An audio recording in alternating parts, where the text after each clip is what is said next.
To be here in Long Beach where Richard Pryor did his show 25 years ago and where I spent my 80s and 90s watching live in Long Beach is just phenomenal. I'm ready. I didn't look at any notes because I just think it's all in me and it's everything I've ever wanted to do and it's the right time for me and I could not be more ready and more excited. 5, 4, 3, 2, 1, music.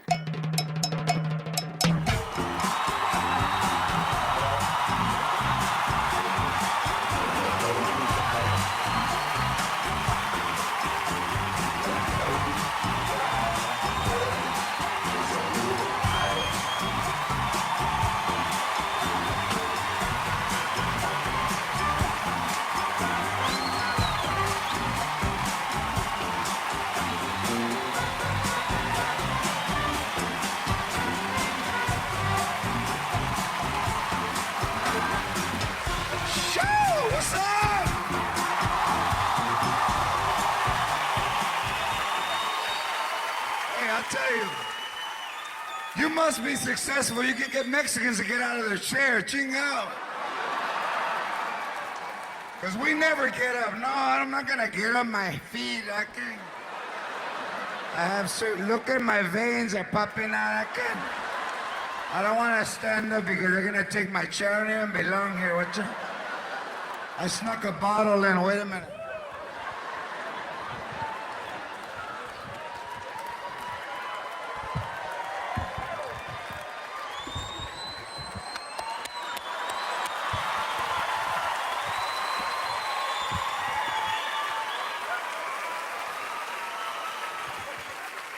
All the shit we do in our front yard sitting down. You get like an old raggedy ass chair, you water the grass sitting down.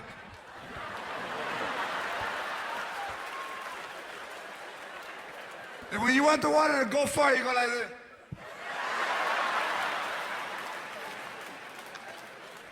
We'll never get out of the chair. Rape! Watch out, oh wow, look what. We just moved to the corner, look what's going on. Mira, something's going on over there. Go see what's going on over there. The lady without the top was yelling, I don't know, that she likes grapes or something. Hey, I just want to thank you guys for coming out, and this special is for all of you people and everybody watching at home and for Richard Pryor. Órale, Richard Pryor.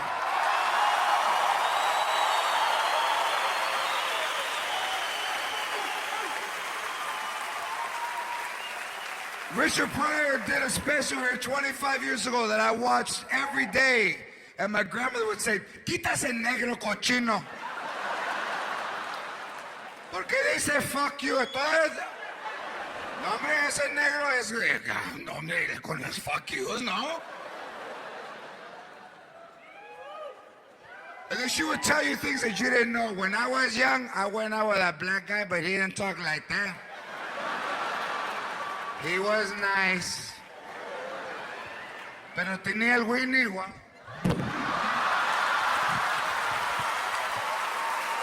Chingue su madre.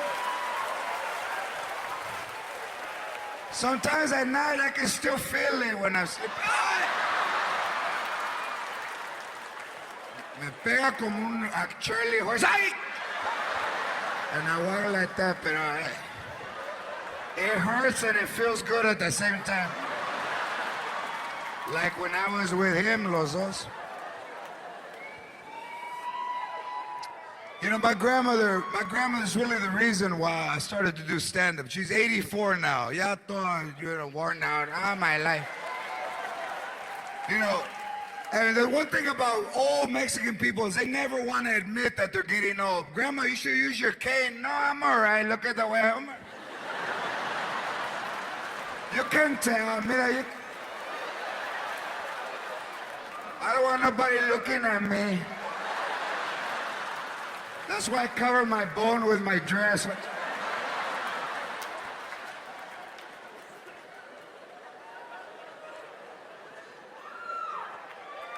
84 years old.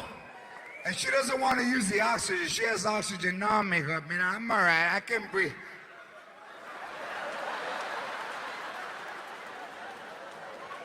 You ever seen a fish that jumped out of the bowl and he's laying down?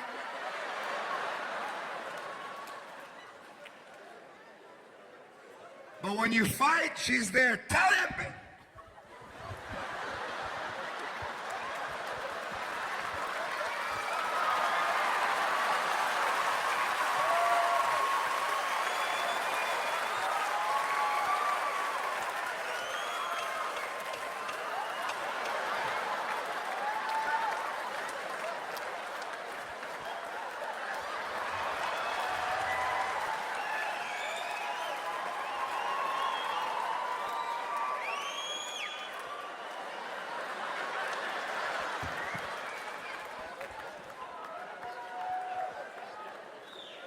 And with my grandmother, everything was no.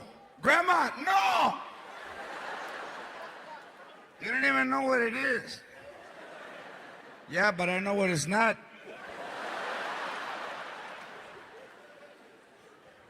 And you couldn't talk back. Now kids talk back, you know. No, I won't. I won't. And the mothers, they don't even hit the kids. Listen, listen to here, Piper. I will not. Are you listening to me? Dakota, I'm talking to your sister. Piper.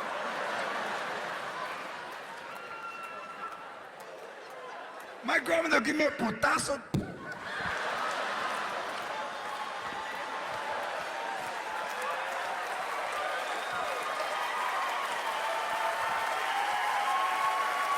Stand right here. Stand right here. Step.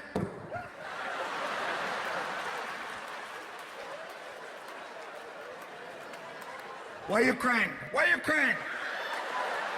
I barely touch you. You can't even touch him because right away he starts crying.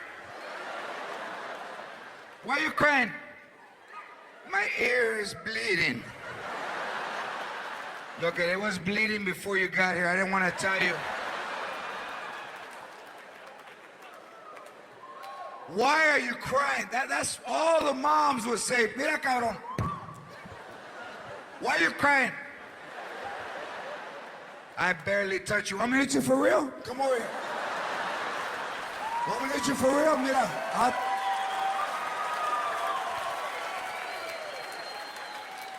My grandmother used to hit me, man, for all kinds. I want ice cream. You want ice cream? No. Ice cream makes me dizzy.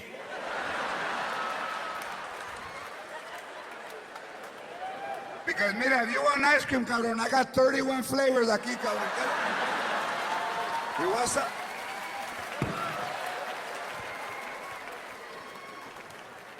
One time when I was 6, she backed into me with the car. She was backing a bang out of.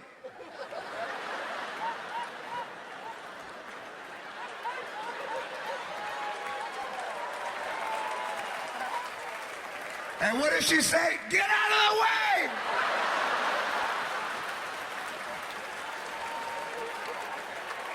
And they were trying to bribe you to why? Hey, you want to go to McDonald's? You want to go to McDonald's? Then walk right. You want to go to McDonald's? Then walk right. Walk right. Walk right. Fucking Lego chuecos. Mira, they don't let kids that walk like that into McDonald's. Walk right.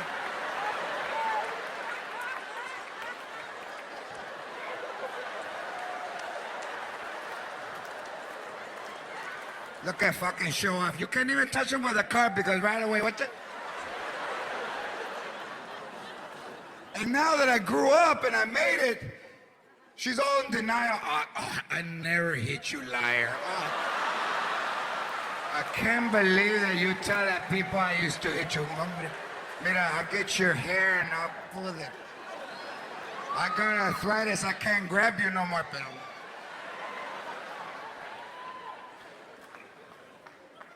Because, you know, the fact that kids get hit now, my daughter's almost 8, never been hit. Maybe once. My wife doesn't know. Maybe once. Just to see how it felt.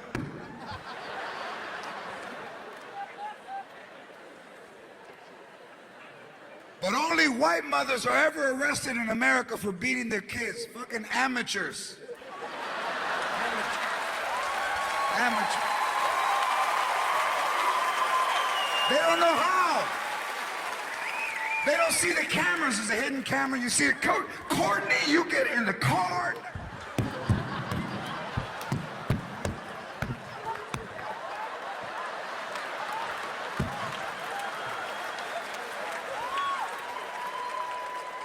Mexican mothers, mira cabrón. I know the camera's there. What's that? Yeah. But they can't hear me. Mira, when we get home, te va a dar un putazo.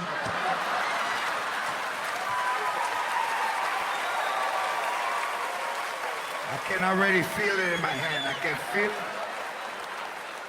I'm gonna come off the ground. I'm gonna hit you so hard.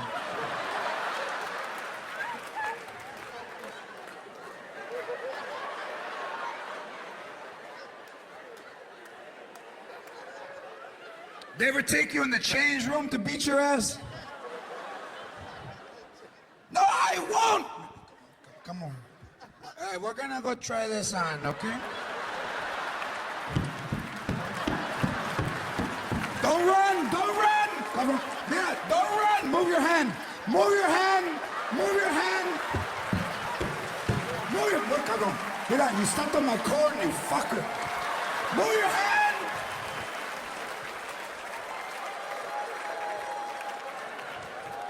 And then when you come out, how did everything go? It didn't fit. Come on, son of a bitch.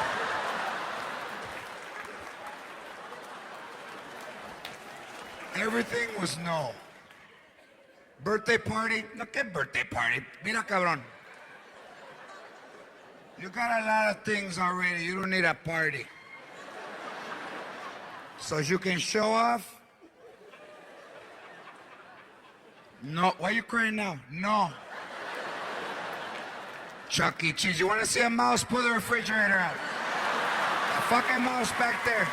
Pull it out. What's up on your feet? On your feet. You saw him? Happy birthday. You saw him? Why are you crying now? He went into the chair. You saw him? Those better be tears of joy. You saw him?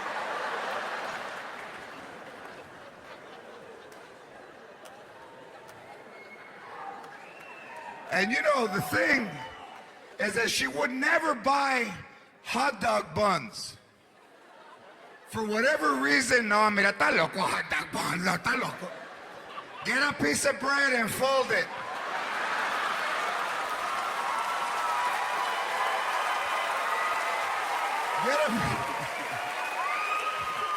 Get a piece of bread and fold it. Mira, it's the same shit.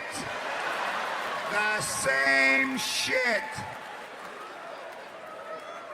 Whenever she wanted to make a point, she said everything twice. Mira, cabrón. It's the same shit.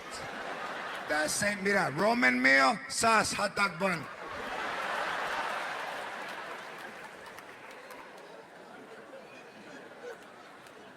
But she would always buy the Franks, you know, but, you know, Mexicans don't call them Franks. They're white people, huh? John, I think we should get some Franks. Get the ballpark because they plump when you cook them. Fantastic. What do Mexicans do? Hey, Feo, go get some weenies.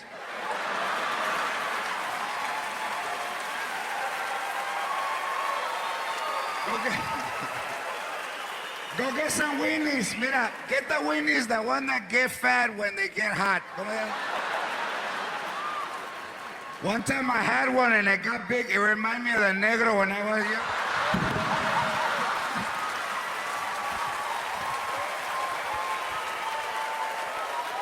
I didn't even want to eat it. I just looked at it.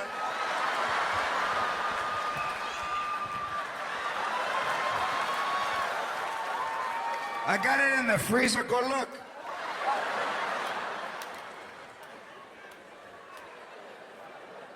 When it was your birthday, that's what you got. Cut up weenies with scrambled egg and tomato sauce. Happy birthday. You didn't get a fucking bike. Happy birthday.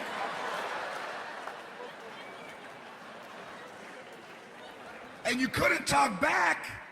So they would yell at you, mira cabrón, no! Means, get the hell out of here, because right now, I got one strike. I got two to burn. If I were you, I'll get the hell. Get the hell. And you couldn't talk back. All we could do was this. You'd walk away, and you'd talk to yourself. I can never do nothing. That's all we would do. I can't do nothing. I didn't hear you. I didn't say nothing. I'm gonna go get. I can't wait for her to die. I live in the streets. Y todo. I don't care. Man. And who I felt sorry for growing up, because my grandparents raised me tough, was the dogs that we had. Big Mexican dogs.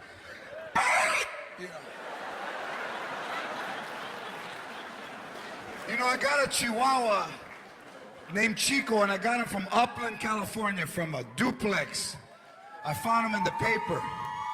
Puro Barrio house, man. Duplex, dirt driveway, $450. I went in there and I tried to pretend, I just was a regular dude. Walked in, the lady came, chancla. You ever seen ladies walk out of their slippers? They walk.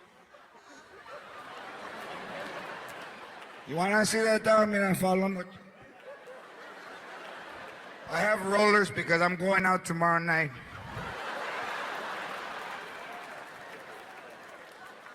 So I see Chico, he's black and white, and I wanted a Chihuahua, so $450, I buy him. So he goes from a duplex to Pebble Beach. Pa' acabar de chingar, I got a house in Pebble Beach. Ay, muy chingón, Pebble Beach, hombre. That fucking dog is luckier than me. But he barks, and Mexican, when you hear a dog bark, you tell, hey! There's nobody there. It's quiet. And since he's Mexican, he's Chihuahua. All right, vato, ¿sabes qué? I'll be quiet, eh? If you don't want me to bark, when somebody comes in, I ain't gonna say shit, eh? I'm gonna be like...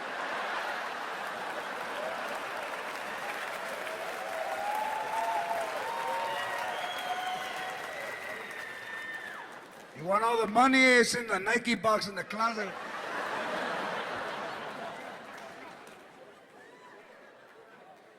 How come you didn't say nothing? Every time I bark, you get mad. Be like that. Be like that. Because that dog is the only dog we ever paid for. I never paid for a dog before. The way we got him was we sat in the front yard, drinking on a Sunday, and a dog would go by. Mira, está bonito, wow, look. Did he have a collar?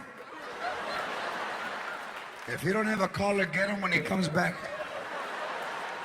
Go get a weenie and get him. Tear it in pieces till he follows you in the backyard. Give me another weenie!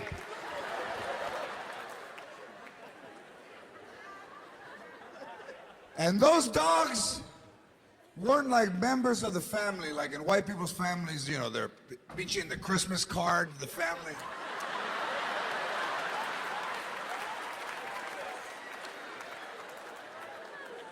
I saw this lady at work that had a picture of her dog with a Christmas hat on, and his legs were open. Pinche huevos.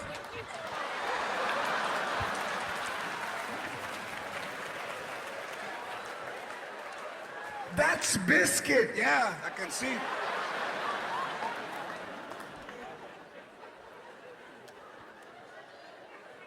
$3,200 bill from the vet. She was crying. How could you put a price? He's like a member of the family. I put a price on his ass. Our dogs, Mexican dog, when they would get sick, you would see them in the backyard, todo tirados. with a fly in each eye.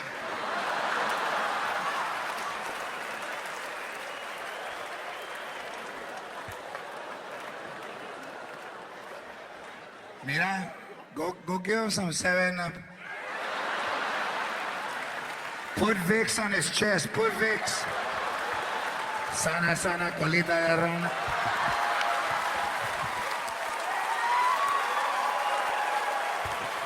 Look at, he's moving, he's moving.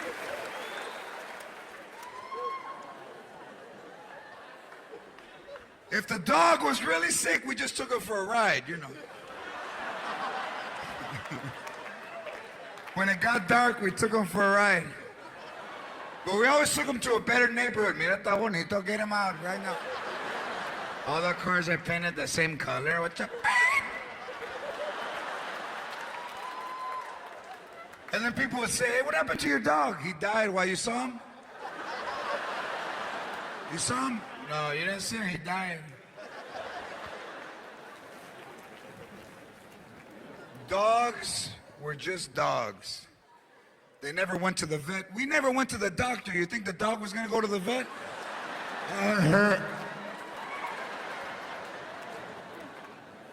We will not go to the doctor. That's why, please, instruct your kids, teach them how to dial 911, because I know a lot of people probably left their kids with their moms and grandmothers.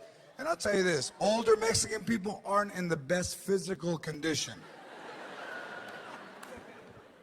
Babysitting is this.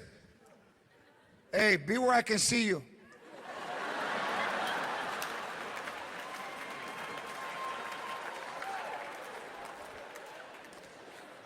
My uncle had a heart attack, and the only two people around were 2 3-year-olds. So he's all crouched up on the couch. I can't breathe. And they're making fun of him. Tío, I can't breathe. I can't breathe. I can't breathe. I can't breathe. I can't breathe. I can't even breathe. I can't even breathe. I can't even breathe. I can't even breathe.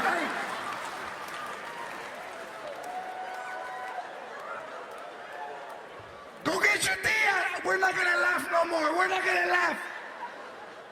Hey, tell her I got a pain in my chest and I can't breathe. Hey, tell her I got a pain in my chest and I can't breathe. And he's like this.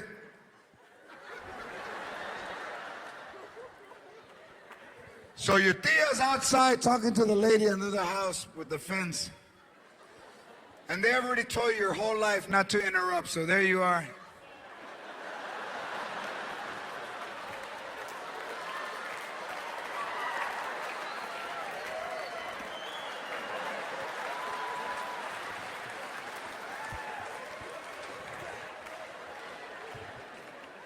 What do you want?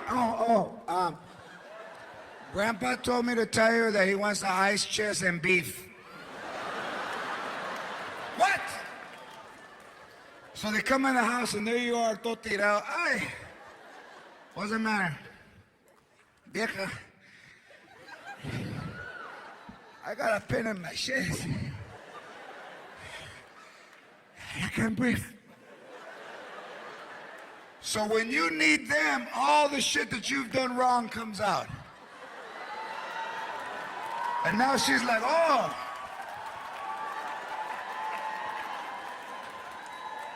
You got a pain in your chest. And you can breathe. Oh, so I'm not stupid no more, huh? I can't hear you. I can't hear you. Say no. I can't hear you. No! Shut up. Don't yell, Mira. I'm right here. So now you need me. But before, you don't need nobody, right? You stay with me for the kids, huh? But now you got a pain in your chest and you can't breathe. And now I'm beautiful. I'm not fat no more, huh? I can't hear you. I'm not fat, huh? You got a pain in your shit. Don't fall asleep. Wake up.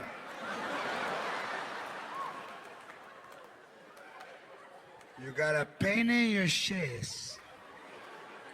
And can I can breathe? Yes, you can breathe. Why don't you call that bitch you were dancing at the party with last night? Call that bitch. Call her. Call her. You got the number, cabrón. I found it in your shoes. Call her. Put the phone down. Leave him like that. Leave him. Don't get involved in my business, Raymond. Put the phone down. You don't know him. He's a faker. Leave him like that. You'll snap out of it. Turning blue. Bullshit. Leave him. Call 911. I don't want people to know my life.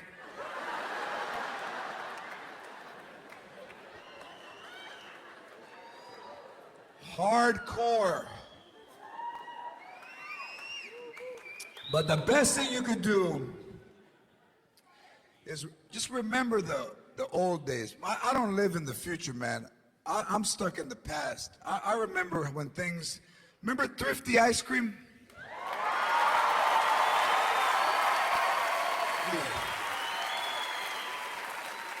Thrifty ice cream was the best ice cream in the world. And you would go and you would ask your mom, Mom, can you buy me ice cream when I'm done? So then you had to follow her in the store. When I'm done. Behave yourself or else nothing. So then when you would leave, she would start walking to the door. Hey, wait. Okay, mira, here's 15 cents. Here, I'll wait for you in the car. And there was never anyone at the ice cream counter.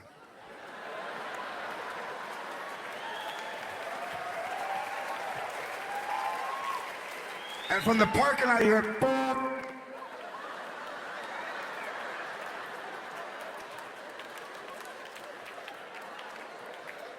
Boom.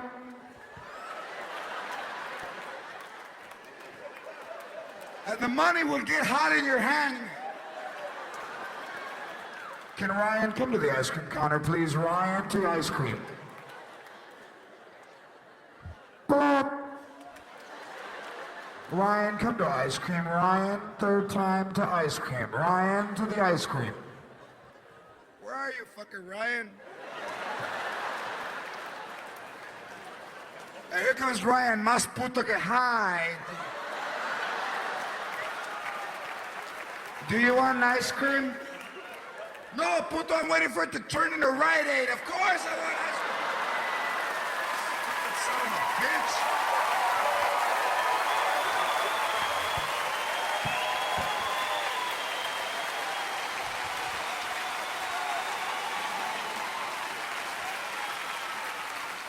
You know, most families talk about good shit. Well, I graduated from Stanford. And I was very successful law career. Mexicans, hey, tell them about that time I got electrocuted, eh? Tell her, eh?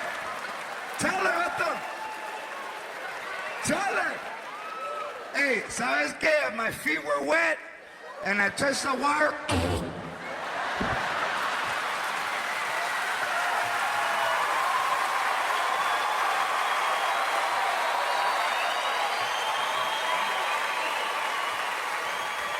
And you know what, ¿sabes qué? Hey, I got up, eh? I got up.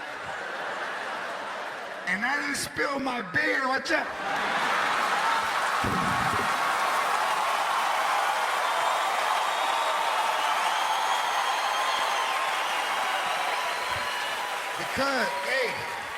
Because when the electric went through my body, my mind told my hand, hey, you got a Heineken, vato.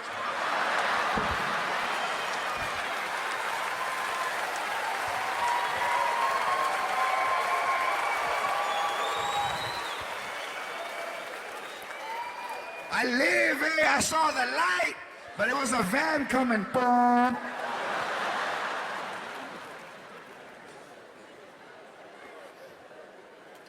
know why? Because we never hire an electrician. Mexican, we get shocked all the time.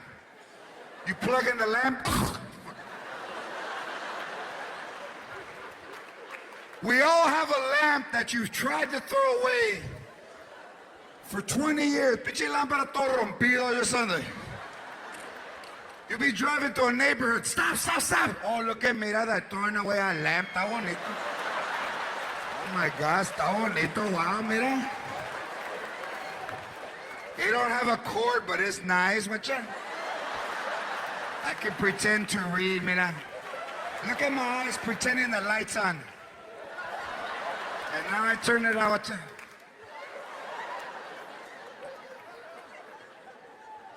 So the lamp is always on. And it doesn't have a shade, it's just a bulb.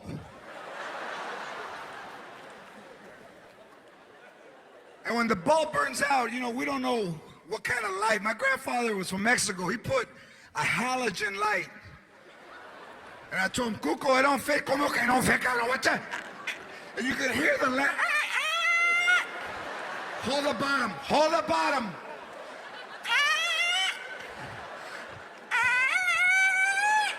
It's gonna fit, mira. It's gonna fit, you know. And he turned it on, and that's what you're.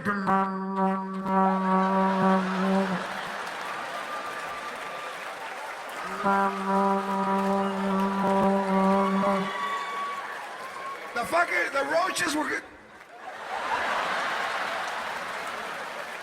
They were holding hands to get out.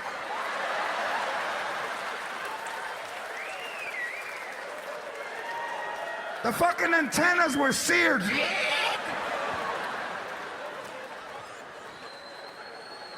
I'm blind. But you couldn't tell him anything. ¿Cómo could it was a hell? I'm seeing dots. But the light was always on because you didn't have an alarm system in the house, so the light was the alarm. When you went to Las Vegas, hey, leave that light on so they think somebody's home.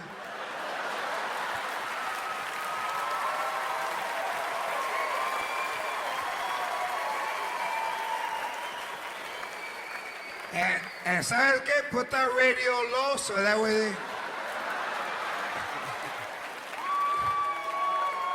they see the light and they hear the radio.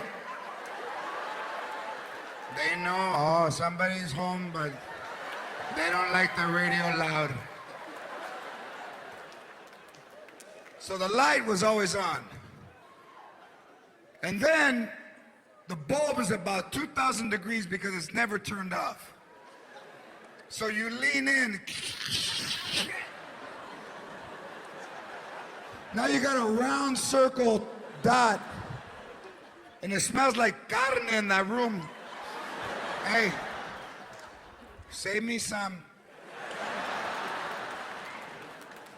Remember that one? Save me some. Hey, what are you guys eating? Save me some. What do you got there? Huh? Rice? Save me some. So you're burnt, and then at the barbecue on Sunday, your grandma, hey, cabrón, come over here. What if I told you about tattoos? What if I told you about tattoos? That you don't like them. That I don't like them. Y todavía you got a tattoo on your arm, the other arm, stupid. Who's Sylvania?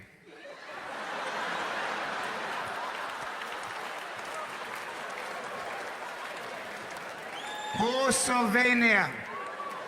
Don't tell me you don't know. Who's that bitch?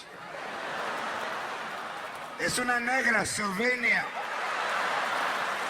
That's a black name. That's a black name. Sylvania es nombre de una negra. Don't tell me she's not black. It says fucking Watts right on your arm.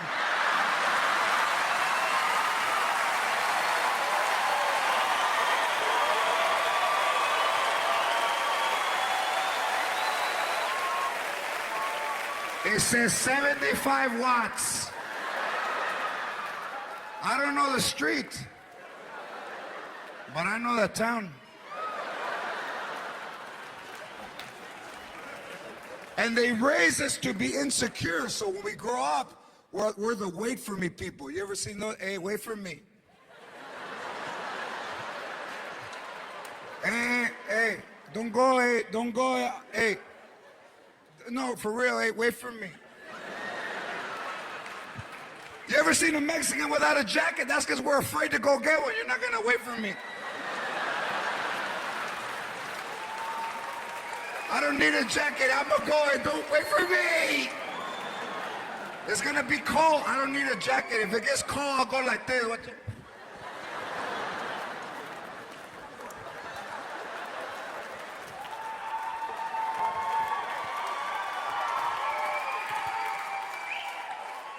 Wait for me. Go get a jacket. Nah, because you're not gonna wait for me.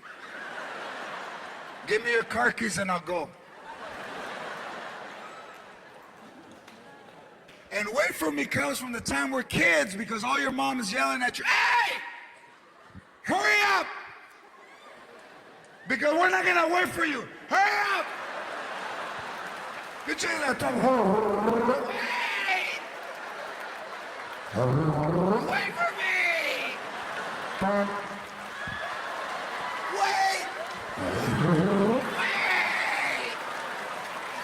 Wait! Wait! Come on, cajon, let's go, son of a bitch. You got all day to shit and you shit right before we leave. Let's go. How come you're late? Because Mr. Caca had to go to the bathroom. Son of a bitch. I told him to shit outside. It's the same thing. The same thing.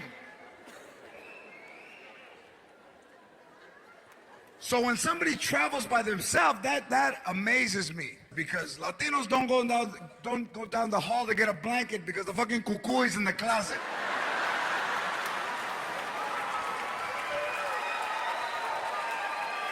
Go get a blanket. No, I'm not gonna go. It's dark. All Mexican people have a haunted room in their house. You have a 2-bedroom house, one room is fucking haunted.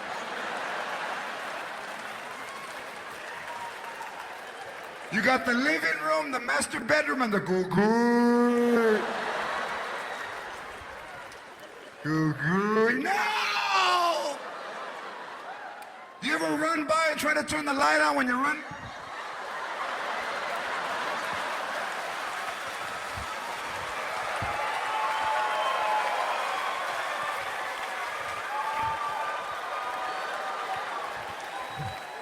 Look at that stupid ass. Turn that light on!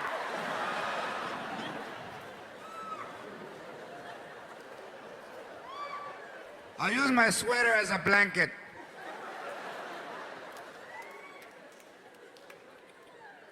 Different people, totally different people. We say hello differently. Do you know him? Fuck, you saw me go like that.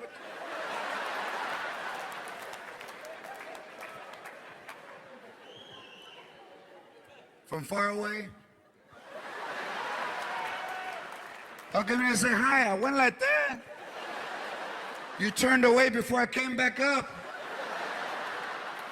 Wait for me, man. Wait for me.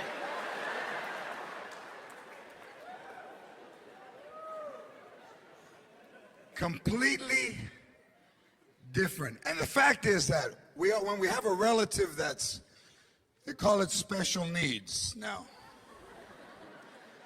you know, I have a special needs child. The one thing about white people that I admire is they include them in the family. They bring them with them. Ron, come with us. This is my brother Ron.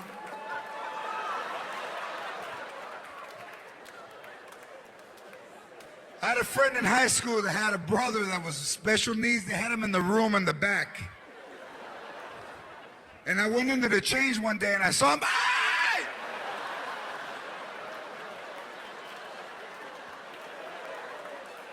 And my friend told me, hey, don't tell nobody, eh?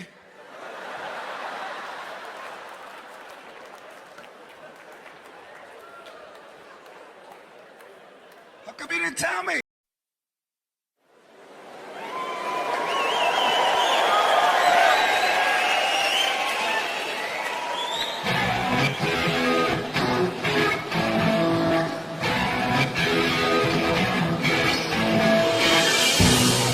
Good evening, ladies and gentlemen. Please welcome to the stage, Mr. Jason Maher!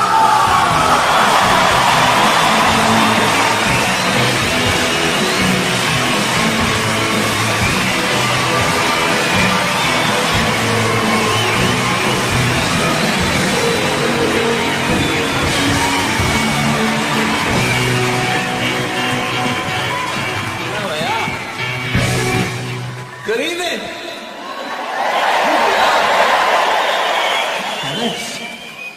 You all right over there? You all right over there in the back? Yeah. I was sat there for Al Green. Shit, innit? Should have booked earlier like these people. Look at these. No messing around you. Front row centre. I've seen you in my garden. You're keen. You're keen.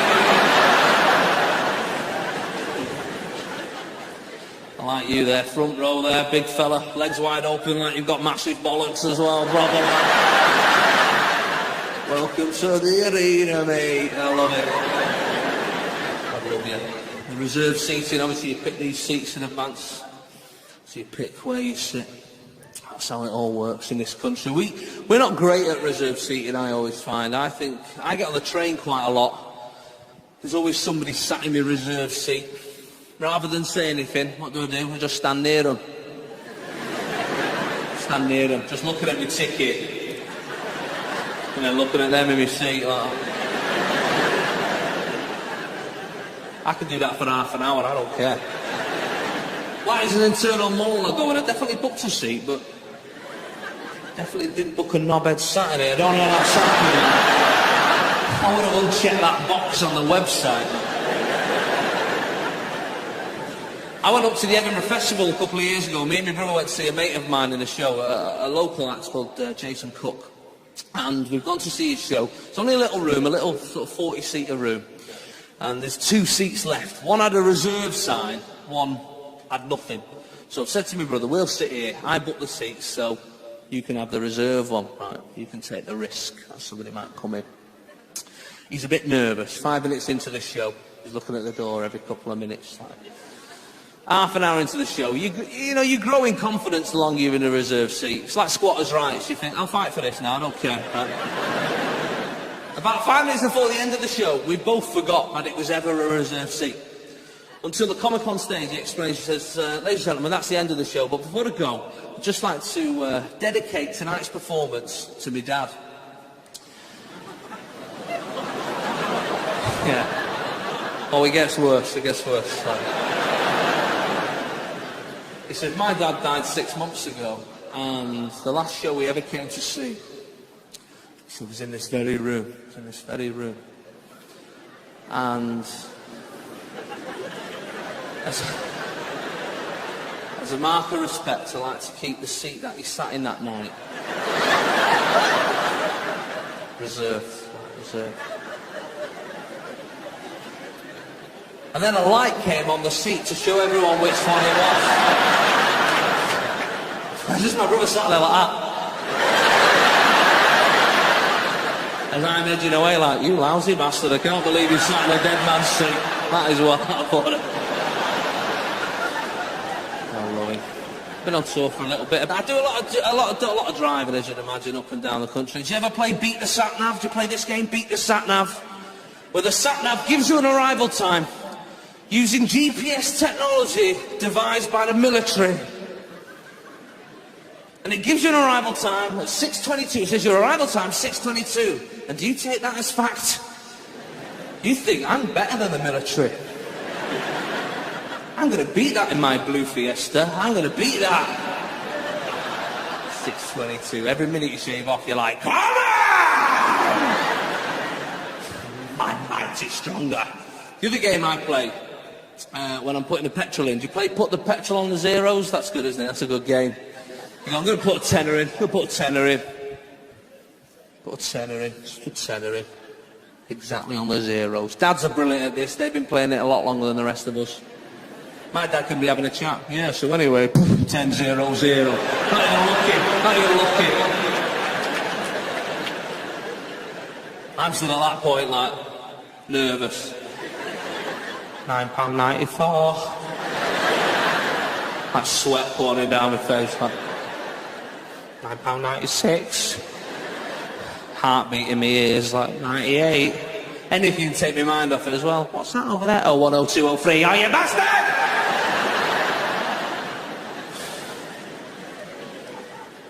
I have to put £11 in now. It's like the one bit of OCD we all share, that, innit? You spend all that time trying to get it on the zeros, and then you go in the shop and spend £1.84 on crisps, you know what? Who's got kids? Give us a cheer if you got kids. Who are you? Give us a cheer. Give us a proper cheer. Who's got kids? Give us a cheer if you got kids. Alright, listen to this. Give us a cheer if you've not got kids. Always happier than you will ever be. It doesn't matter how hard you try. Try again. Parents, give us a cheer. Non-parents, give us a cheer. They will always beat you. Their money's their own.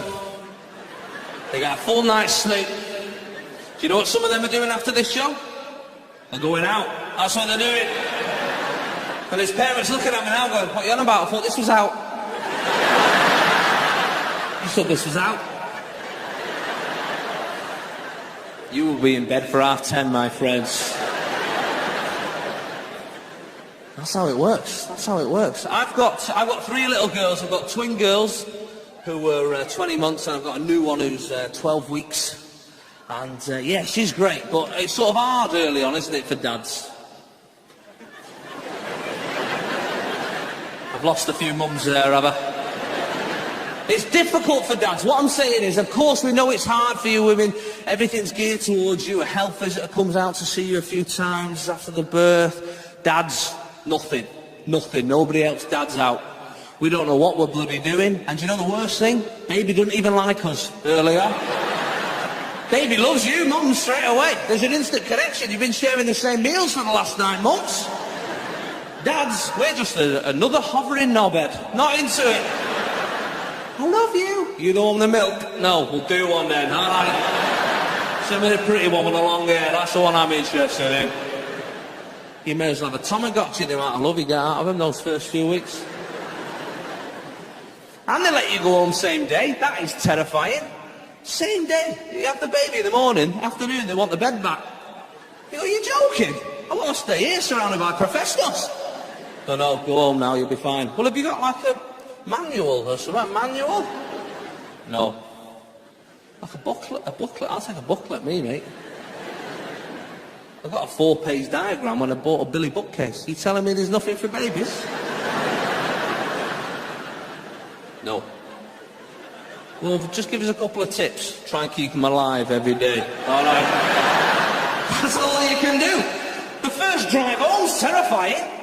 You're going about 4 miles an hour crying. I don't know what I'm doing. Tractors overtaking you, people walking past you on the pavement.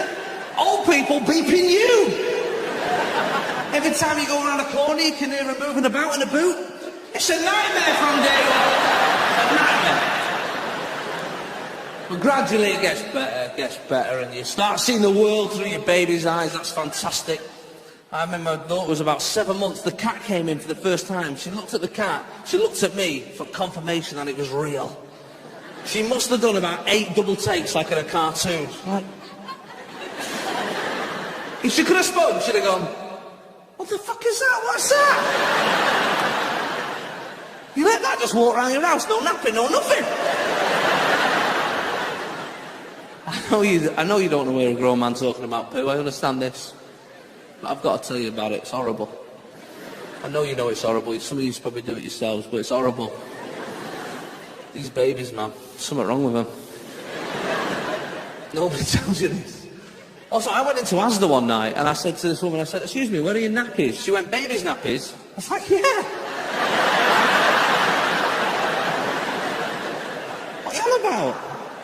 Do you even sell adult nappies? That's weird if you do. The last thing you want, walking around Asda, seeing some bloke coming out of the changing rooms, you got these hookies in a 38, love the shape here.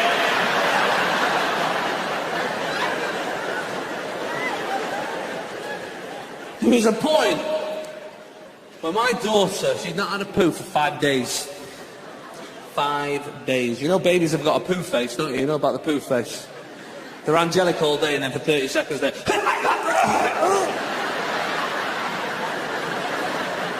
What's going on with the baby, love? What's happening with the baby? She does look like your mum. You're right, she's got a look of her. She's got a look of her. 5 days, imagine that, 5 days. Nobody wanted to hold her. Oh, it was awful. It's like a dirty game of Buckaroo. You're like, oh no, you have her, not having her. One night I'm lying in bed, 2 o'clock in the morning. A noise came over the baby monitor. It wasn't a cry that woke me up. It was this, imagine this, pitch black. Everyone's asleep, and then just this.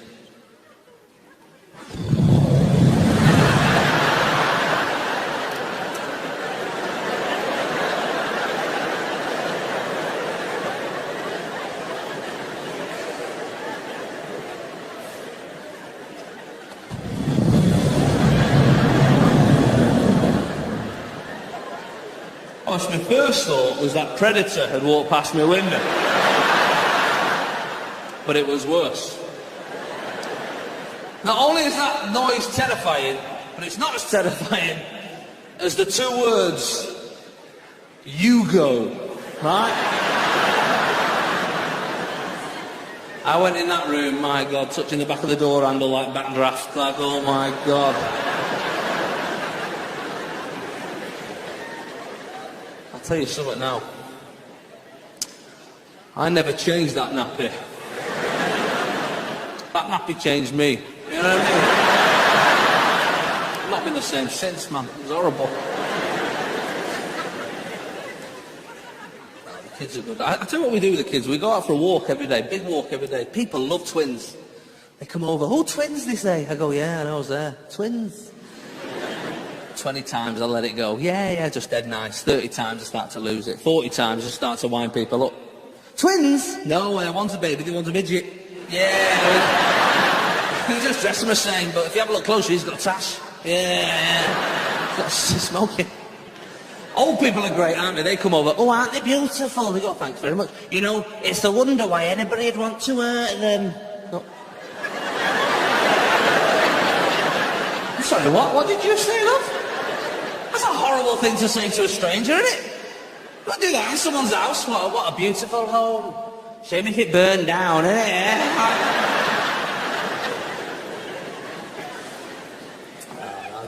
It's good fun. You've got to be careful with babies. You've got to be careful with, like, naming children. That's hard, naming children. I've got a friend who's recently had a little boy, and he's called him. I'm going to go from your reaction here to tell me if this is wrong, okay? He's called his little baby Barry. Now, I think we're all on the same hymn sheet here. That is no longer a viable name for a baby in 2011, okay? Now, do we have any Barrys in the room? Oh, female Barry as well, that's unfortunate. really had a bit of bad luck there, love. Barry, we've got a Barry. How old are you, Barry? Can you shout that out? 40? There you go. Did he say 40? I think he said 40. We're going to say 40. 40, I think he said as well. 40 years old, and as you all know, that is the correct age of a Barry. That is the right age of a Barry. Barry is 40. Barry is not 6 weeks old in 2011, is it? That name has had its day, okay? It's gone. Some old names come back, don't they? Alfie, Charlie, Harry, they're old names, they're cool again. Barry's not coming back. It's gone. Take it out of the book, nobody will miss it. Only Barry's checking what their name means from time to time. That's it, gone. Barry's gone. I'll tell you some others. Malcolm, gone. Keith. These names have gone. My favourite, Jeff. Jeff. That would be fun. Imagine just someone's walking down the street with a buggy. Ah, what's he called? Jeff. Walking around here again. Barry. I went into that maternity ward, I picked this baby up, I said, oh, he's beautiful, what have we called him? What?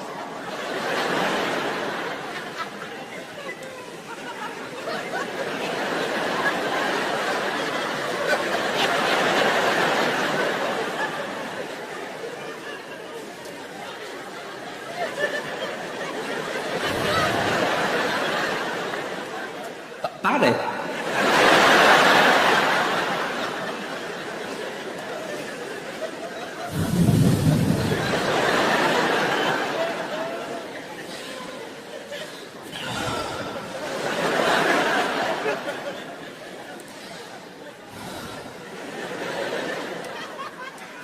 Barry the baby? Do you know what I did though? Surrounded by his family, what could you do in that scenario? I said the same thing every person in this room says. I went, hey, he looks like a Barry as well, doesn't he? No, he doesn't, because he's not 40, is he, eh? We do all sorts of... We go swimming as well, that's quite good fun. I don't know if you take your kids swimming. Does anyone know who the kid is who keeps biting the floats? Does anyone know who this kid is? It's trying to wind me up a little bit, to be honest. You go along, there's always teeth marks in them. We're going swimming. God, I'm starving. Barry, pack it in. That's a Barry, that's what that is. Your house is awash of kids' toys. Thousands of them. Things you've not even bought. Noisy toys as well. No parent, after about 6 months, buys their kids noisy toys. Only other people buy you noisy toys.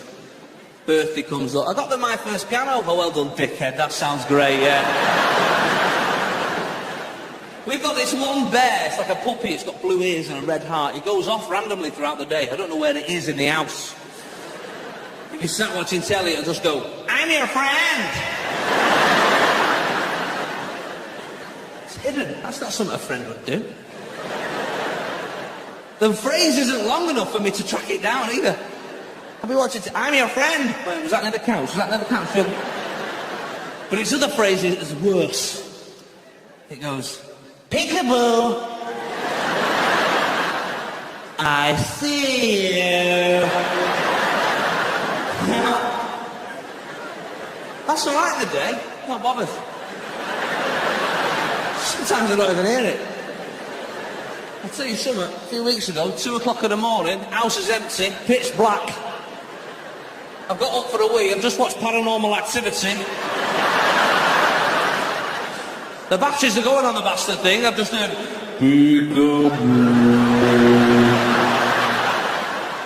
I see you.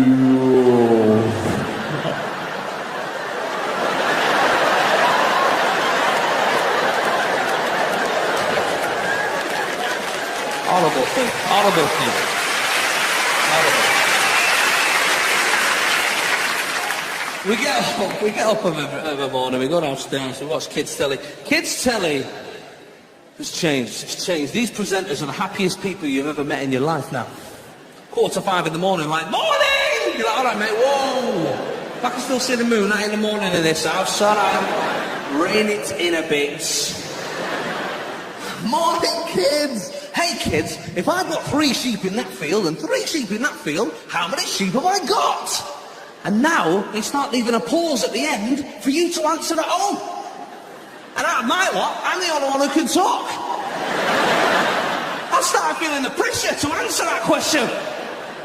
I'm stood with kids going, 6. Piece of piss, this. Pass me another, pass me another. I was thinking, are they always that happy, the kids' TV presenters, even afterwards when they go to the pub late at night? Hey, John, I'm going to the bar, do you want a pint? I love a pint! Well, that's it. Later on, a few pints in. Hey, I broke up with my girlfriend last night. Oh no. Just relentlessly chirping.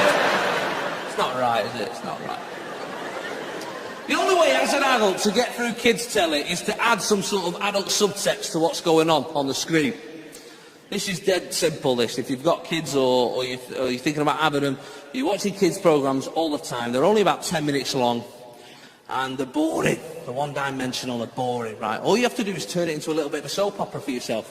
Some are easier than others. Bob the Builder, all you have to do is imagine at some point Bob tried it on with Wendy, right? A family party or something. Tried it on. She said, no, you've had too much to drink. He's gone, oh, come on, what's something frigid? Right, he's gone for it. And she said, no means no. Even cartoon world, right? He's gone, whatever, he's done one. He slept in his van that night, right? Now, every time I watch this show, I'm watching it thinking, that was a bit awkward, wasn't it? Right, now I've created this world in me. Now, I thought I was the only one doing this, and I've decided to share my theory with me dad. You know, sometimes you forget that your dad's not your mate, right? And he's sat in the living room, and the telly's come on. We watched one called Handy Manny. It's like on Playhouse Disney, the kids love it, right? My dad sat there, and it's mental, this show. He's a handyman. He goes into Kelly's hardware shop every day. He buys all the stuff he needs for the job in hand. Yet cash never changes hands between these two hardware professionals. It's pretty suspect, to be honest. So I've obviously come to the logical conclusion, something's going on. He pops back after work, when his tools are asleep. He's got talking tools, that's not important. But he goes back in, and he pays Kelly in kind, little stockroom shuffle. Right, that's my theory. So now when I watch it, and they come out, I think, you dirty bastard. That's all I need to get me through an episode. So I said to my dad, I went, hey Dad, I think there's something going on between these two. He's looked at me like all withering and disappointed. You what? That you what meant I should have pulled out. That's what I felt like. He was like, why are you even here on this earth? He said, you what? I said, something's going on between these two. He goes to that shop every day. He buys all the stuff he needs for the job in hand, yet cash never changes hands between them both. So surely something's going on. He looked at me, he went, are you mental? Is there something wrong with you in the head? Do you not think about things before you say them out loud? He's obviously on some sort of trade account, isn't he? She'll invoice him every 28 days, you bellend. Receipts everywhere, the chaos. There is some weird stuff on telly. I was watching an episode of This Morning, middle of last year, and they were doing a testicular cancer awareness episode. So you had a fella on the telly, 11:15 in the morning, balls out. I don't even like seeing my own balls before 12, right? This poor fella stood there. Balls are horrible as well, aren't they? They are rank. I've never really noticed before. They're horrible. It was the first time any man's thought, I should never have gone HD. It was too much detail. I'm sat there in my dressing gown eating my cereal. This fella's hiding his willy. That's what got me. He was hiding his willy. Like I didn't know what was behind it, you know. Ooh, what's there? Let's spot the dog. Ooh, what's behind there? Oh, God. And I thought some producer said to him, listen, it's about balls this, mate, so show the balls, fine. It was not about willies. So you get that bad boy hidden. And what they fail to realise is that actually balls and penises, they need each other. The willy adds context to the balls. Without it, it's hard to tell what they are. At one point, they zoomed in on his balls. I thought, if you're channel hopping, you go, I don't even know what that was then. What was that then? Someone punctured a space opera on ITV. What was going on there? See that? It was horrible. And what they were saying was, they were saying that men are supposed to check the balls every couple of days and they can eradicate testicular cancer by up to 90%. I thought, that is an amazing statistic. Why are men not doing this? Surely most blokes I see are sort of sat there anyway, holding them. Even now, I imagine there's a few people keeping their hands warm. blokes, that's what we do. There's not enough safety around the ball, so we sort of add a bit of protection. That gives you carte blanche now when somebody comes in. What are you doing? I'm trying to save my life. That's what I'm doing.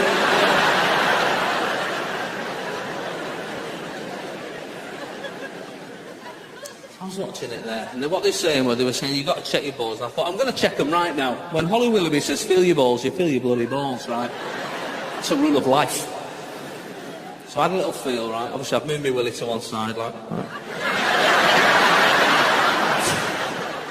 Come on, it's my DVD, I do what I want. Some are jokes, some are real. I think I tucked it in the pocket of my dressing gown now, thinking about it. Anyway. I've had a little feel, right? I've had a little feel there. And to my horror, I felt a lump. Can you imagine that? I was 11:30 in the morning, I'm crying in my own living room, right?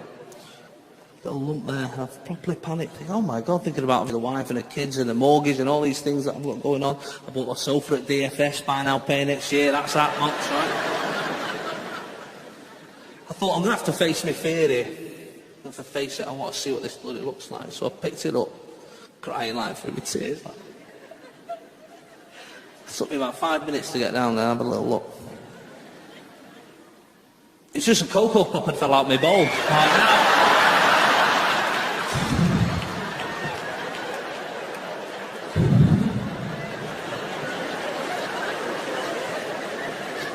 I'll tell you now, even months on, that was one of the best tasting Cocoa Pops I've ever had in my life. No,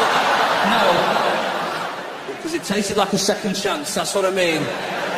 But I'm going to live my life differently from this. I'm going to stop eating cereal off my bollocks for a start, but then it's going to be different. And I'm going to check my balls every couple of days, that's my new rule. That's what boys should be doing. From 14 right through to 90, that's what they should be doing. They can eradicate. I thought that's amazing. They should try and make it a bit more interesting, though. They said it's boring. That's what they said, it's boring for men. And I thought, well, that's true. They should make it more interesting. I thought what they could do is get in touch with the breast cancer awareness people. Just give them a little ring. Hey, yeah, it's John here at Testicular Cancer Awareness. We're just thinking, you know, we've both got a check and that. Why don't, like, every Wednesday or something, just have a check of each other's.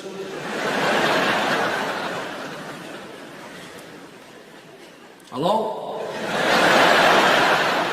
That'd make it better, wouldn't it? Be better.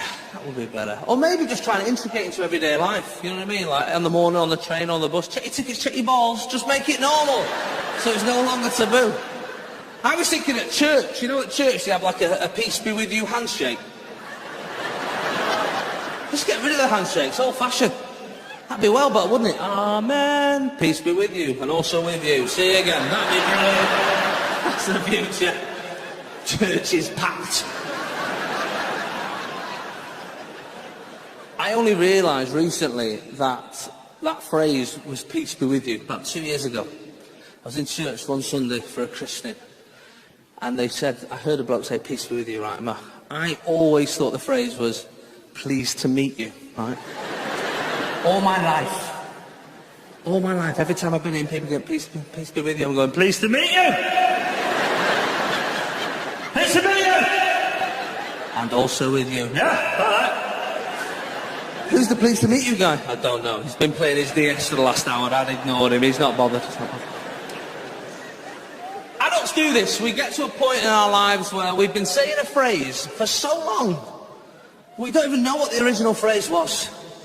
My mum is the queen of them. Malapropisms are sometimes called. My mum has got loads of them. That door squeaking, put a bit of UB40 on it. She's amazing, my mum.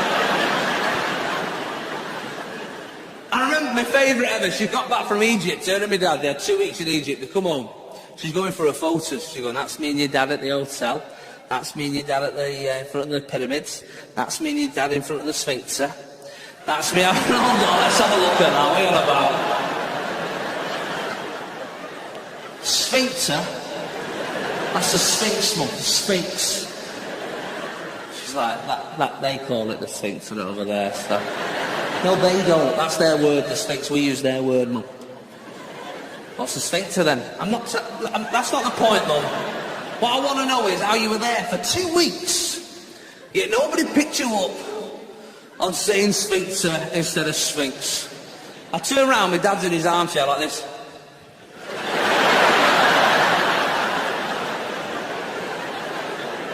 She said it every day. Crying, laughing. I've got a little brother who's 11, right? Same dad. And I know what you're thinking. And he's 11 years old. About a year ago, he went to the zoo, to Chester Zoo, with school, right? And we never really went to zoos as kids. That wasn't something we did. I think we went once with school. That used to wind me up because all the animals were inside eating in like a little hut inside their cage. And the teacher said, "Oh, let's go and have a look at some of the farm animals." I was 6, I think, and I went, "I don't think so, love. I'm not come all this way to look at farm animals." She goes, "No, this is a long-haired cow." I was like, I might be 6, love, but that's still a cow, isn't it? I don't see a bloke with long hair and go, "What the fuck is that?" You know what I mean? That's still a bloke. So I never really bothered. I never really liked zoos. But anyway, he's gone.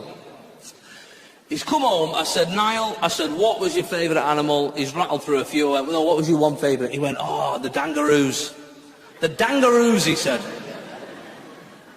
I said, "You mean the kangaroos?" He went, No, kangaroos, something different. You don't know. You've never been to a zoo. And he's right, I don't know. So I didn't question him. Maybe they fused together a donkey and a kangaroo since I was last there, right? So I've left it, let it go a bit, you know. About 6 months ago, we've all gone. We took my kids and the wife, and we took him as well. And at lunchtime, I said, "Oh, what was that animal you were going on about last time?" He went, "Oh, yeah, let's go and find him." So me and him had gone searching Chester Zoo for the kangaroos, right? Asking people. I regret that bit now, right? Yeah, mate, where are your kangaroos? Have you two lost your parents? Like, what? Dirty. Anyway, we get to the lion's cage. Now, bearing in mind, the age difference between me and my brother looks like I'm his dad. That's how it looks, right? I'm nearly 20 years older than him, right? And we're walking around, and we get to the lion's cage. There's 200, 300 people there. Tourists, teachers, other parents, other kids. He goes, "They're in here. Jay, they're in here." I went, "They're not in there. How can they be in there? It's lions. They don't share anything." Before I can stop him, in front of about 60 people, he runs over to the sign. He looks up at me. He goes, look, stand back. These animals are kangaroos." Right? I was like,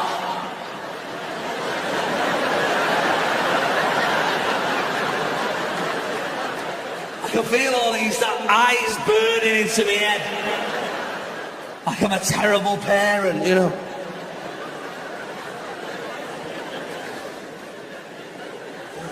They're all thinking, "You're going to tell him that says dangerous, yeah, not kangaroos, yeah." And I thought, yeah, if I was his dad, I would, yeah. I'm not his dad, am I? I'm his big brother. And that's not my job. My job is to wind him up for as long as possible, innit? I want him to be mid-20s when he finds out. Someone's watching The Lion King. "Yeah, why is this called The Lion?" Hang on a minute. I brought a girlfriend home. To meet my mum. And she was 14, right? And I was 14 as well, right? And you've got to be careful what you say, haven't you? So I brought her home, sat around the dinner table, mum, dad, just done a dinner, like. And she's in the middle of a story. Now, my dad doesn't even hear them anymore. He's heard them so many times, the phrases that are wrong. These malapropisms. So out of nowhere, I can't even remember the original story, but I'll always remember this phrase. Out of nowhere, eating dinner, right in the middle of dinner, she goes, "And anyway, Helen," this was the girl, "anyway, it was like shitting in the wind." And she just carried on. Right. And my dad's carried on eating, but I thought, no, I'm going to have to draw attention to this. I said, "Mum," "that's not a phrase, Mum." "Of course it's a phrase, I've been saying it for years." "Well, you've been saying it wrong for years, Mum, that's not a phrase." "There's pissing in the wind, that's a phrase, pissing in the wind. That's a phrase." She said, "Well, it's the same, isn't it?" I was like, no, it's not the same. It's not the same. Because pissing in the wind, there's a slight comic touch to that. You're having a wee, the wind blows, it goes on you. "Oh, no, more wet." Your one is rank, Mum, it's rank. Your one's ruined dinner, how about that? And I've had some rough gigs. I mean, this is a pinnacle, I'll be honest with you, as you'd probably imagine. I've had some rough, shitty gigs. I did a gig once in Stoke, right? That's the end. But how bad's that? I did a gig. I was 17 when I first started stand-up. I was 17 years old. There was a local actor, a guy called Mick Ferry, legendary Manchester comic. He's comparing a gig. He invites me on to the stage. I'm not even shaving. That's how early on in my career. There's 8 people in the audience. I walk on. Before I even get to the mic stand, a bloke went, "Where's your pubic hair?" I crumbled. I've never been heckled before. For some reason, my mouth took over my brain and it went, "In your wife's teeth." And amazingly, I got away with it. I'll tell you something. You're laughing more than they did that night. That was a tough gig, man. In fact, even on this tour, I had there was a gig in Dudley. I was in Dudley, and the room wasn't set like this. There was a split in the middle there, and I could and that was a walkway, and it was dark, pitch black. And I looked down in the first half, and a man's coat, a black coat, was lying on the floor. And I thought, a bit weird that he just sort of left it on the floor, but I ignored it. I couldn't think of anything funny to say, so I left it. Second half, it's still there, and I've looked down, and it moved. So I went, "Yeah, mate, your coat just moved." And he said, "It's my guide dog."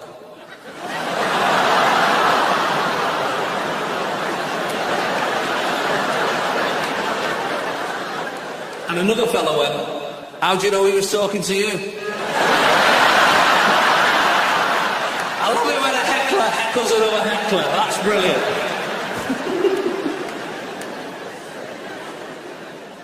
I mean, I don't get recognised. No one comes up to me in Manchester, which I'm glad about. Manchester is a tough city. The city centre of Manchester, everyone looks roughly the same. We've all got that one eyebrow to protect us from the rain. Everyone walks like they want to fight. You don't know the difference between a lawyer and a smackhead. City centre of Manchester. By the way, how fast are smackheads at walking? My God. I watched one the other day, 0 to 30 in about 3 seconds. Like they've got a job. Well, I send them up to the Olympics then to clean up. Not clean up, you know what I mean? They're doing well, that's what I mean, they're doing well. It's weird, Manchester. People sort of always look a bit like they want to fight. They sort of look at... So even when they recognise us, they sort of come over. It's only the last second that they brighten up. They're like an inch away from me, like...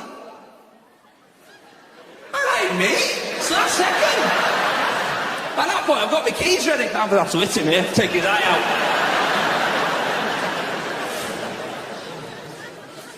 So, it's weird actually. What's weird is when the DVD comes out and then you've got to go on the telly shows and start plugging it. The weirdest one that I've done, I managed to get myself on Friday Night with Jonathan Ross a few years ago, right? And I got on there, and I'm not used to dealing with these like proper megastars, and I was on with Mickey Rourke and Robert Smith off of The Cure, right? And I'm sat there in that green room on the sofa watching Jonathan Ross on the telly. And for a minute I forgot I wasn't just at home on the sofa watching Jonathan Ross on the telly. So when I came on the screen, like a little bit of We came out, you know, and you're that excited, like...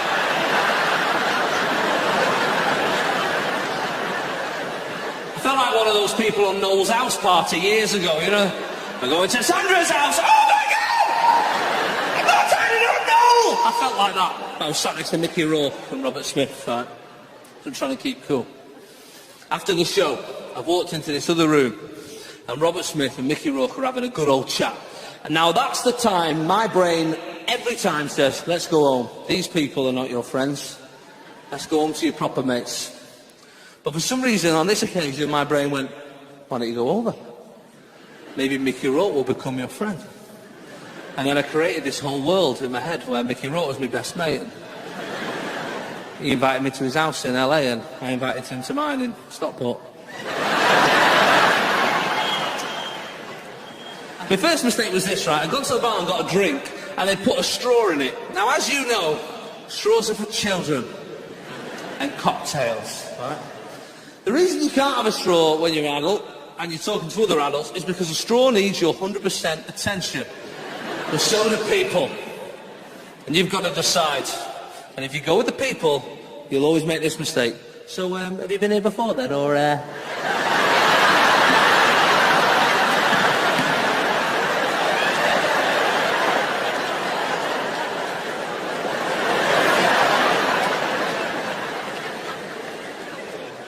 I've gone over, and they're in the middle of a chat, and I think, right, well, I won't interrupt straight away, I'll wait a few minutes, wait for there to be a gap in conversation. But that gap never came. 45 minutes I was stood there for, with me straw in me didn't toe, right, just staring at them both. Just going, no way, really. God, no way. Right, 45 long minutes. And then this happened. There was a gap, it appeared. Robert Smith said to Mickey Rourke, he says, well done at the BAFTAs. He'd won a BAFTA for the wrestler. He said, well done at the BAFTAs. Did you have a good night after work? And Mickey Rourke said, oh man, did I? He said, I picked up these two Australian broads. I was like, broads? I've never even heard anyone say that in real life. Outside of Norfolk. But, you know, to describe women, I've never heard it. And then he did a little sex joke. He went, I picked up these two Australian broads by 2 a.m. I was in England and Australia at the same time. Right? And then there was a little noise, and that was my voice, right? I don't remember giving the voice permission, but it just went for it. Like it had gone, brain, you've had 45 minutes, watch and learn, that's how you do it, right? To be honest, when I first heard my voice, I thought, oh, I know that voice, oh shit, it's mine. That's what I thought, that was the first thing I thought. So he goes, I was in England and Australia at the same time, and I stood there, right? And I went, no way, my brother's just got back from Australia.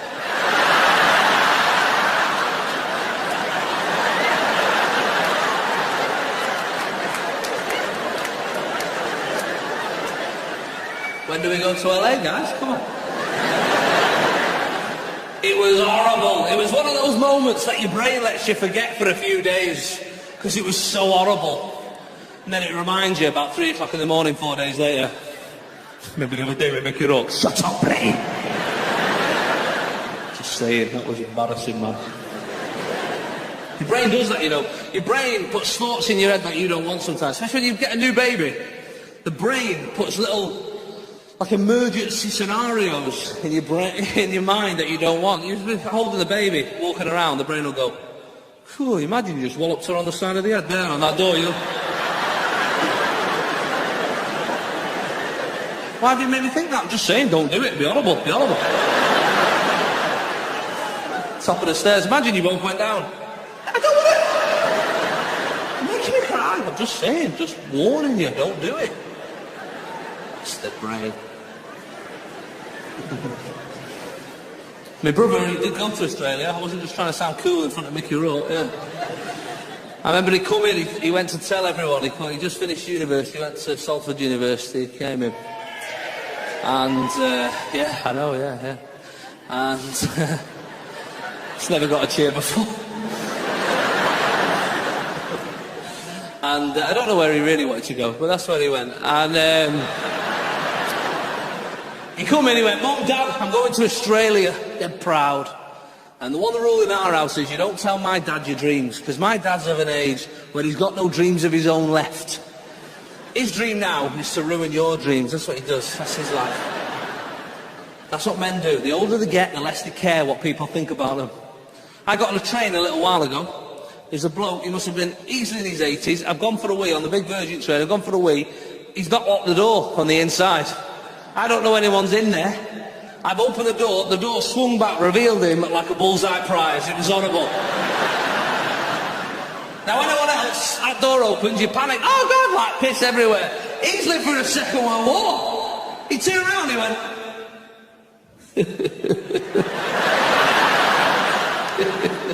Made me feel like I was the dickhead. That's what I love, that's it. The men, the older they get, the less they care. And my dad has got a logic like none other. My brother said, I'm going to Australia. My dad said, why? He goes, what's wrong with Manchester? My brother said, I'm going to Australia, Dad. He's had to think about it. I'm going to Australia, Dad. I want to find myself. He says, you want to find yourself a bleeding job. That's what you want to do. He's got an answer for everything. He said, Dad, I've made a decision. I'm going. I want to find myself. He says, I tell you what about this? What if you're over there and you find yourself and he's a dickhead as well? What are you going to do then?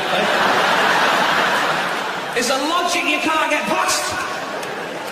We went on holiday a few years ago, right? We're flying on holiday.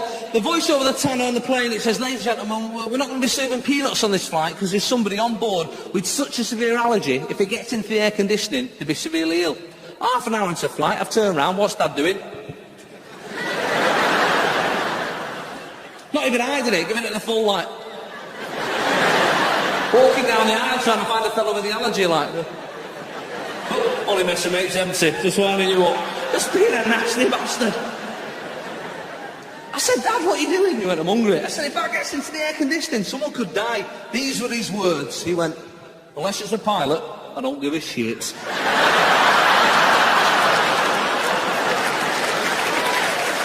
How does a man's brain work like that? We flew out a little while ago from Manchester Airport, right? Me and my dad, we've gone along. They've got those full-body scanners at Manchester Airport now, where you go in, they take like a sort of a ghostly outline of your naked body. When they first come out, privacy laws and privacy groups were kicking off about them.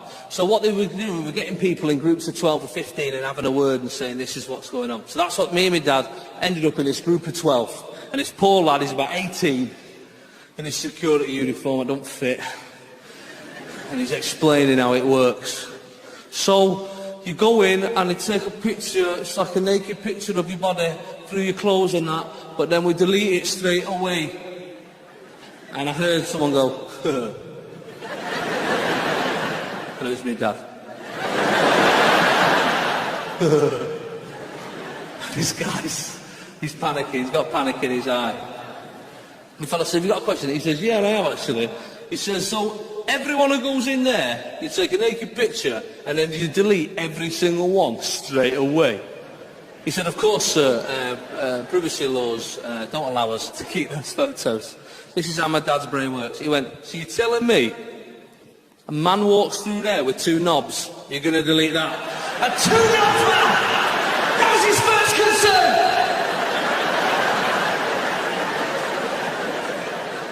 A 2-knobbed man! To be fair, you would keep that picture. He's right. File save.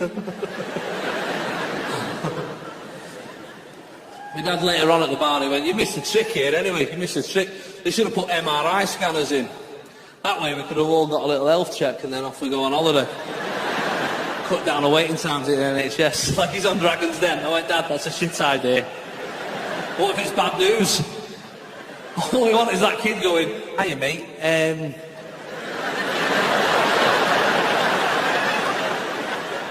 make sure you really enjoy this holiday, alright? That's not a good idea, is it?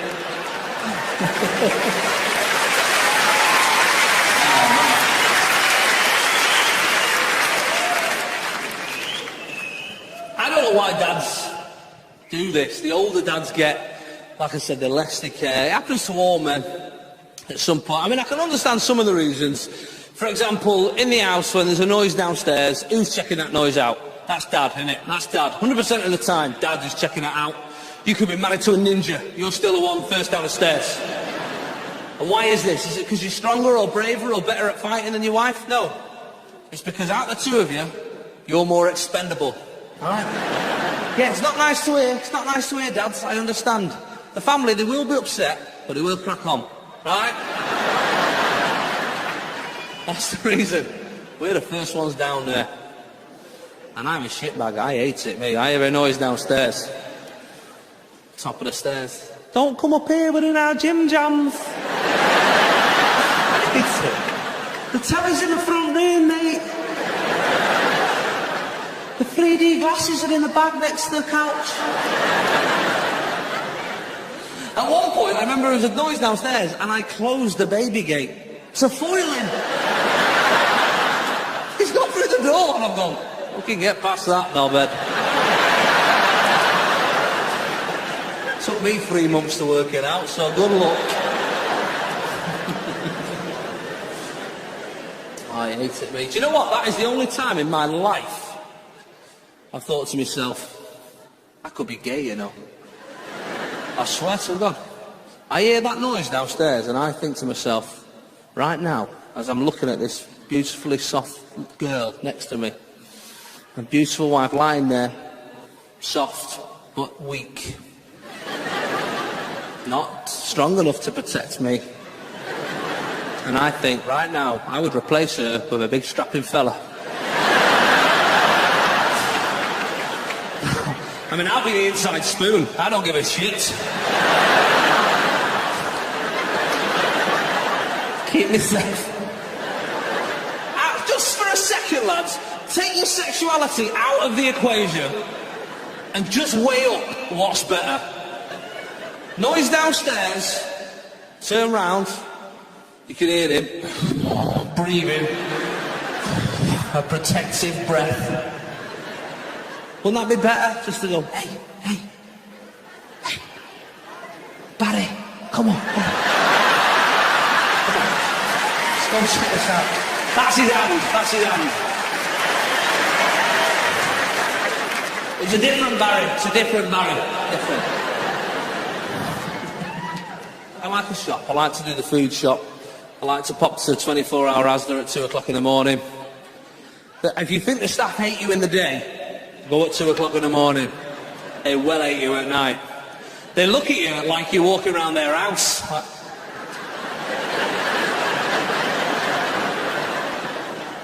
They look at you like they've just had a meeting with management and gone, listen, this 24-hour malarkey's not working out, so I'll tell you what, nobody comes in the next 10 minutes, you can all go on full pay, how about that? And you walk in, hello, Tesco! They put big pallets in front of all the food so you can't get to it. Every aisle's like playing Tomb Raider just to get some spaghetti hoops. You get to the checkout with a week's worth of shopping. Got any bags with that? No, got these clown's pockets, me love, I'll be alright, don't you worry. And they're always in a mood, aren't they?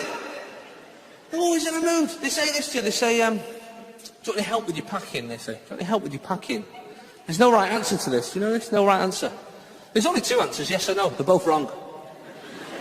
Most of the time you go, no. Sometimes you say yeah, you go, yeah, all right. And they go, fuck you.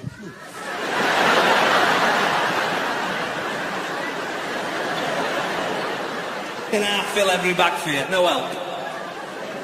Just say no. Say no, actually, I'm all right. I've got my own system, I'm fine. I go, all right, well, let's see how your system manages at triple speed, eh? Let's see.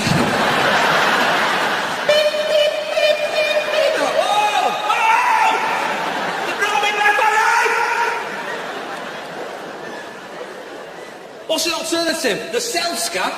The angriest machine in the world? Why is that machine's volume set so loud when it finds an unexpected item in the bag and area? What's wrong with it?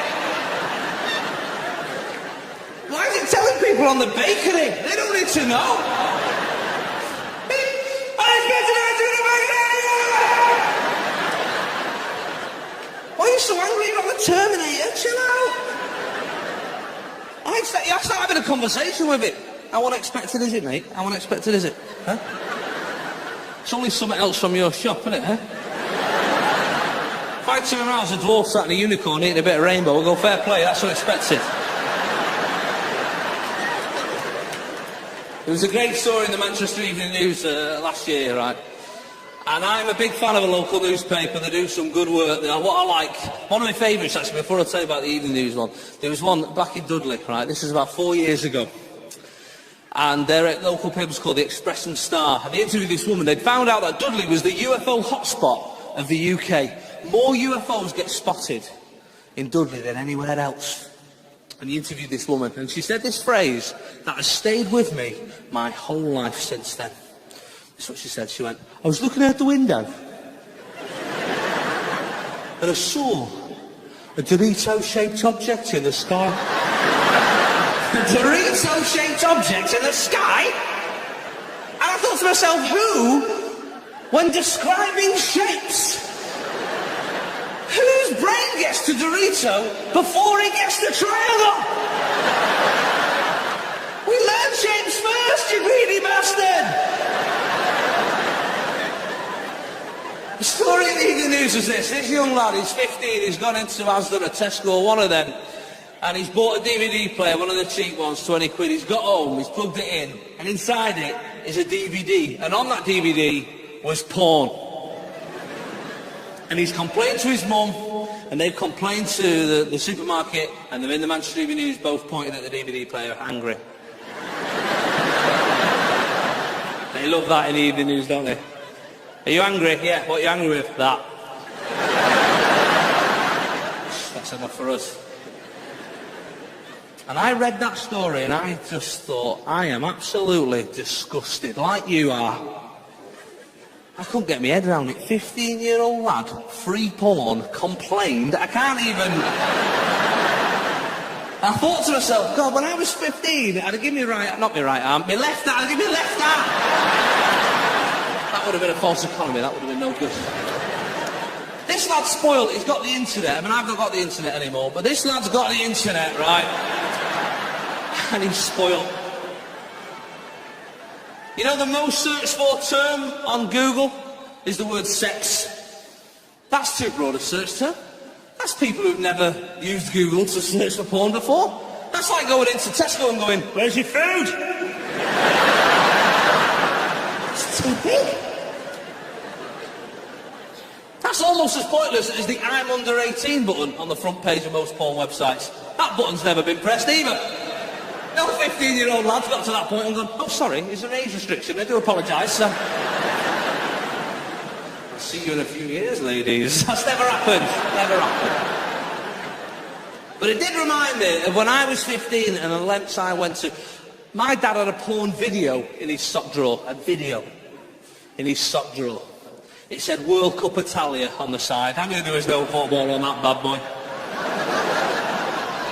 The sock drawer is the perfect place for porn because that's everything you need, all in one place, right? And I remember, yeah, it's a slow burner, don't worry about it. Some of you will be halfway home and go, oh, you dirty bastard. I would wait for my mum and dad to leave the house. I'd go up to the sock drawer, get this video, have a little watch, right? A few minutes later, eject. And the video, come on now. Trying to keep this a 15 certificate, stop it. Take it back upstairs, pop it back in the drawer. And that was my system, I worked for ages. Now our house, I don't know if you've had this or you might still have it, our house worked on an electricity meter where you had to get a card and put some money on it at the post office and pop it in the machine in the front of the house. One morning, my mum and dad have gone off and I'm sat there, pants around my ankles, learning German, right?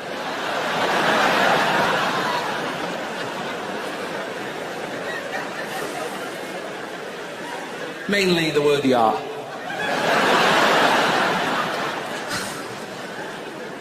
The electricity goes, the house powers down, videotape stuck in the video player. Mum and Dad pull up in the driveway. Can you imagine the panic in a young man's eyes? I'm pacing up and down like Pingu. Crying. Pants around my ankles, I pull them up, my mum comes in, she's got the card, she puts the electric in, it comes on, I think quick and I press eject and I pop the video up my jumper and I stand by the telly and my mum comes to the living room door. What you stood there for, she says. And I said, what? Shut up. And that was because I was pretty witty even when I was 15. Shut up. This is where I always stand, Dylan. I've always had it, you know.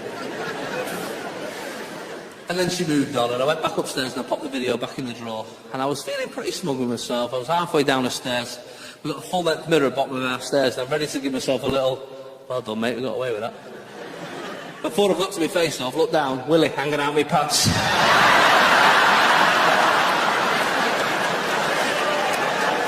Still looking at me like, are we done then or what? Are we finished or what? He never gives up. And then my world started to rewind. I thought, hold on a minute. My mum was at the living room door. Yet for her, the weirdest thing on view was where I was stood. I mean, I'm glad she didn't say, why's your cock hanging out? I'm glad that never happened. I don't think I'd be here today. I'd still be in shame, blushing.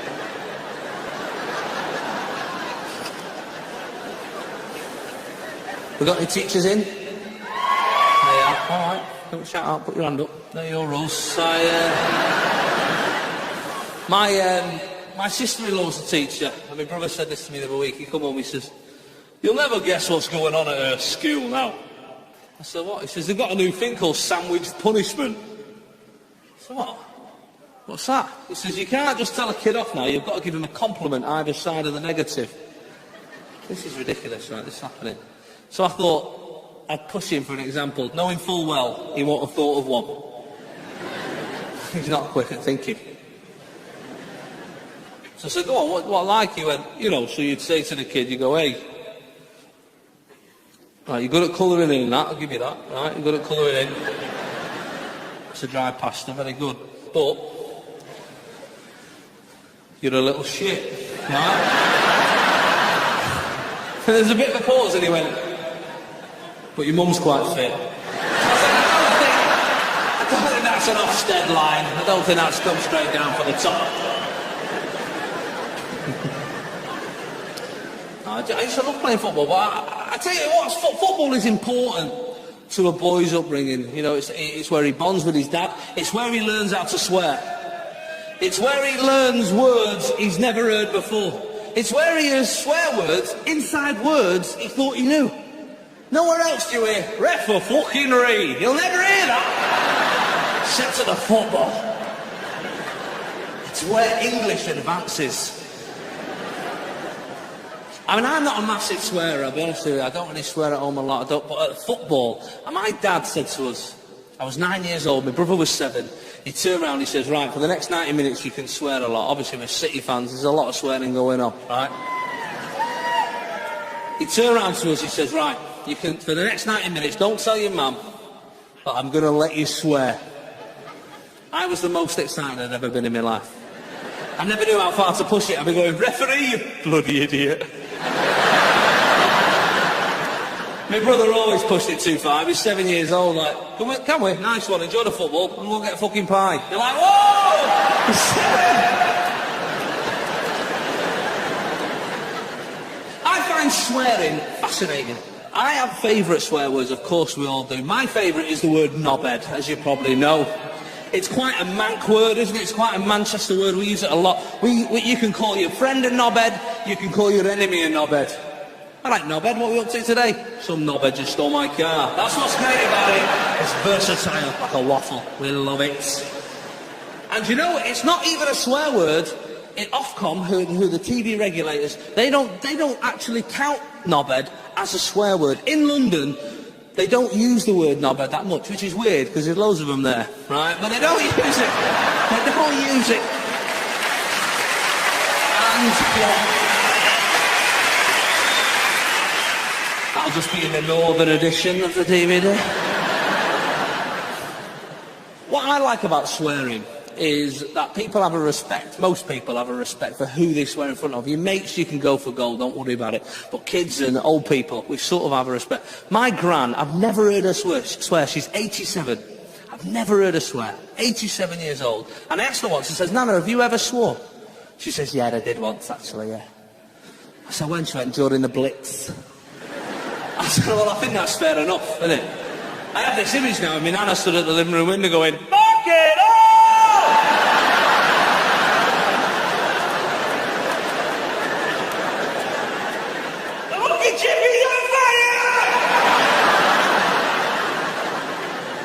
We should all think of our grandparents doing that.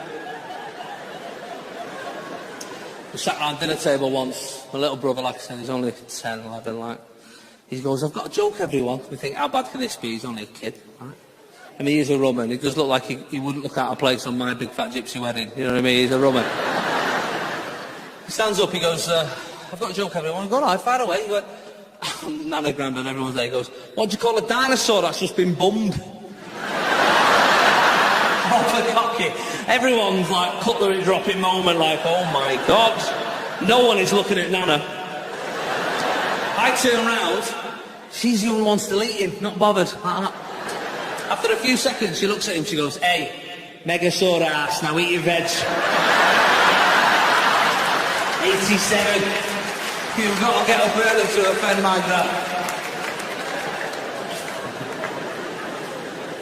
My brother stood there open mouthed like, how does she know that? My granddad said she was there at the time. She's taking it for questioning, poor girl.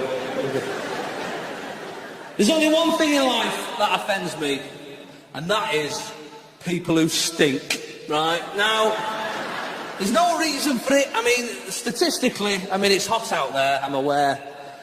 It's warm out there, right? I can see some of you now, most of you met your target weight. That's how hot it is in here, right? I understand, I'm boiling, sweating, right? It's warm. So statistically, there's a few stinkers, right? There's too many people in this room not to have a few people who proper stink, right? Now, if you're sat next to someone who's breathing out the other side of the mouth like that, full Popeye. No, not you, mate. You're all right, yeah. You stink, right? If people get in your car and open the window, even though it's raining, you are a stinker, my friend. And there's no reason to stink. I have a shower every day now I'm married. That is what I do, it's a habit. I go in that bathroom, and that bathroom's not for fellas, that bathroom is for ladies. It's pretty, it's nice, there's thousands of bottles, we don't know what they're for, those bottles. My wife could be a terrorist, I don't know what she's bloody up to. Find myself in court in a few years. I thought it was Timothy, Your Honour. We just grab a bottle, washing it. That's what we do, we grab a bottle, washing it. And one day you'll make this mistake. You will use your wife's shampoo. And you will quickly realise, guys, that your hair is not as important as her hair. There's no adverts for our shampoo, because our hair is not important. You have a little wash of the shampoo, and at some point she'll sniff you out, she'll smell the kiwi and java, or whatever's in it. And she'll pick you up on it. Have you used my shampoo? Yeah, probably, I don't know. And my eyes closed, don't I? The one that's nearest to the shower light, the big black bottle with the silver writing on the side. Yeah, probably was that one, yeah.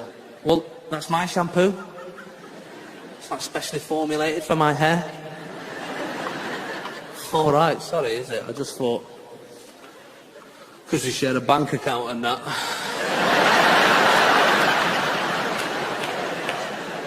We share shampoo from time to time. No, I'm not having a go, it's £25 a bottle. It's fucking what? What are you on about? Sterling, you having a laugh, love?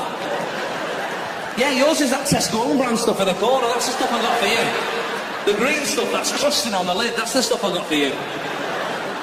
The lid's that sauce, it's 40% water, but it's anti-dandruff, get it used.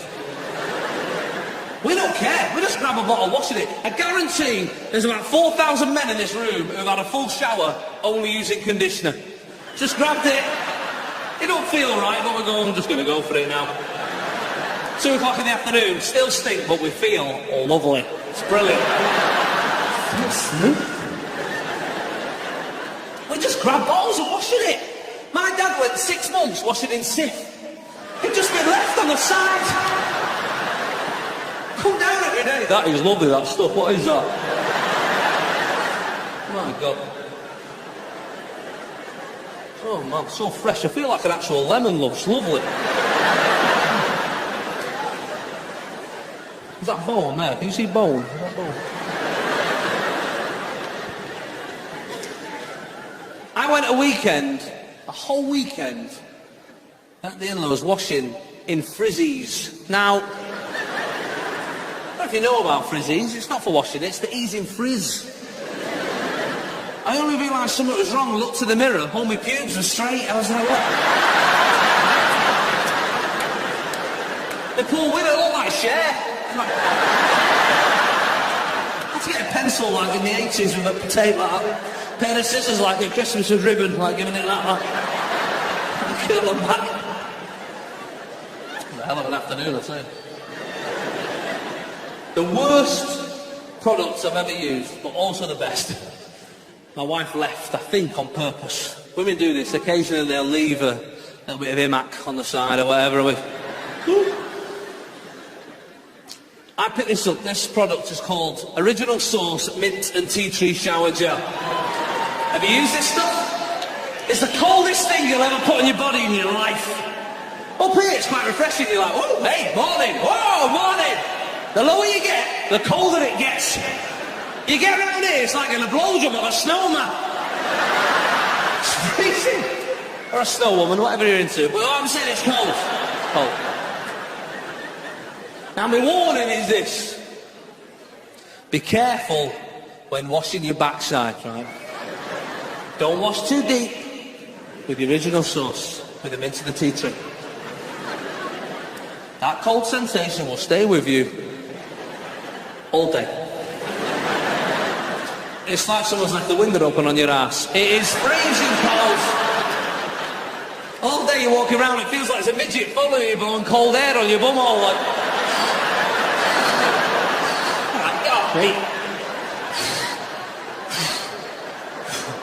You've been eating polos? Pack it in. I remember the first job I ever went for was at CIS here in Manchester, right? And I was 16, right?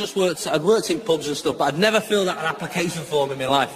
And on the back page, there was a question that threw me. It said, who should we contact in case of an emergency? And I put the police, right? I didn't know that.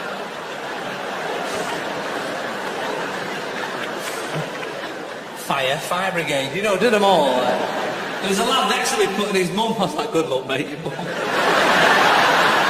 They're putting out fires, your old mum, is it? In the end, I put Batman, I thought that covers everything, really, Batman. I went for this job interview. And I don't know if you've ever done this. You've ever done that thing where you sort of put on yesterday's jeans or yesterday's trousers, and about sort of 3 or 4 hours into your day, you're aware of a mass near your thigh, and you're sort of like...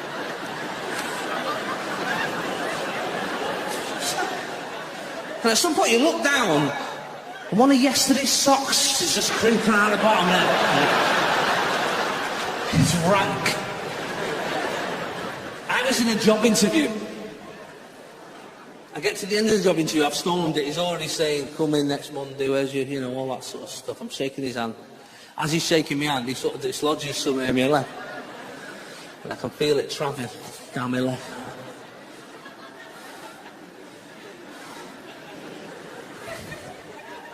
Yeah, start Monday, yeah. I thought I'd get his attention somewhere else so I can get rid. Because by the time I'm going to leave, that's going to come out and that's it. So I shook his hand. I said, can I get a glass of water? He turned around. As he turned around, I sort of freed it. I looked down. It wasn't a sock. It was yesterday's underpants. I got it on my toe and I flicked it under his desk like that. I was so confident going home. I was on the bus home. And it was only then I thought, I think my name was shown in the back of it. Never got that phone call. I got in trouble with the police a little while ago, just driving up the A6 there. I was in the bus lane. I don't know if you've done this, where you're driving in a bus lane, and there's a bus in our lane, you think, all right, opposites day, is it, dickhead? What's this, right? Driving along, copper comes over, gives it the full lights and that. He gets out. And they only can ask you smug questions, coppers. That's what they know. They can smell fear. And he wanders over to me. And he says, are you a bus, sir? He's proper proud of himself. I'm just thinking, this is a man trained in detective work. Right? I've said, no, officer, I'm not a bus, I'm a human. Like what you used to be. And see, I never said that. I just thought it in the car on the way home. But I thought, when I tell this story, I'm going to tell people I've said that. Anyway, as he's writing the ticket, I look at my watch and it's only 2:30, and just over his shoulders, the blue sign, it says, this bus lane is in regulation from 7 till 10, 4 till 7. And I think, hold on, I've done that wrong. So I let him write the rest of the ticket. Trying to keep my smugness in now, like. You all right, sir? Just having a poo.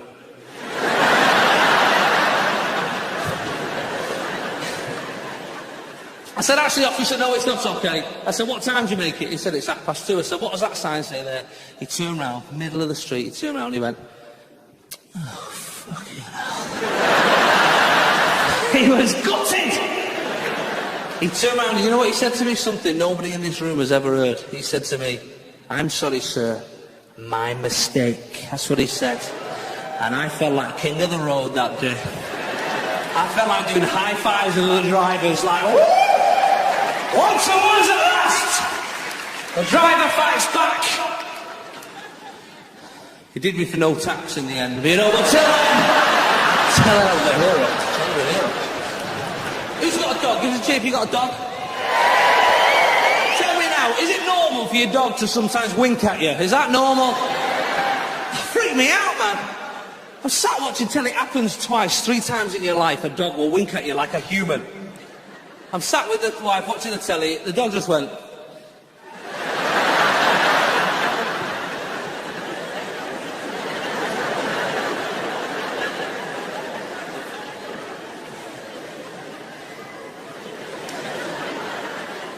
Look, the dog just winks at me. She's having none of it, like, why would you believe somebody? What's the telly stuff? Fuck no, I'm watching the bloody dog. Then I started thinking, why is he winking at me? Is he just thinking nice things like, I love you, mate, you know what I mean? That last walk we went on, best ever, just so you know. Like. When you stand up, I am going to shag your leg, just so you know. Thanks for pulling that bit of grass out my arse over there, it was a real help. Why is he winking at me? He loves me, the dog. I put the bins out, I come back, he worships me like I've been at war. He's like, where have you been? So I put the bins out, you watched me from the ledge, I thought you might have died! When I blinked. The cat welcomes me back like, well, I was hoping you died, to be honest. But the truck might have run you over, not to worry. The cat winks at me sometimes as well. The cat winks at me. He's a bit more sinister, the cat. He sort of walks past me like, hey, make sure you keep feeding me, I'll eat your face. Like, he's a bit nasty with it. He's always doing that on my leg, like tenderising the meat, getting it ready.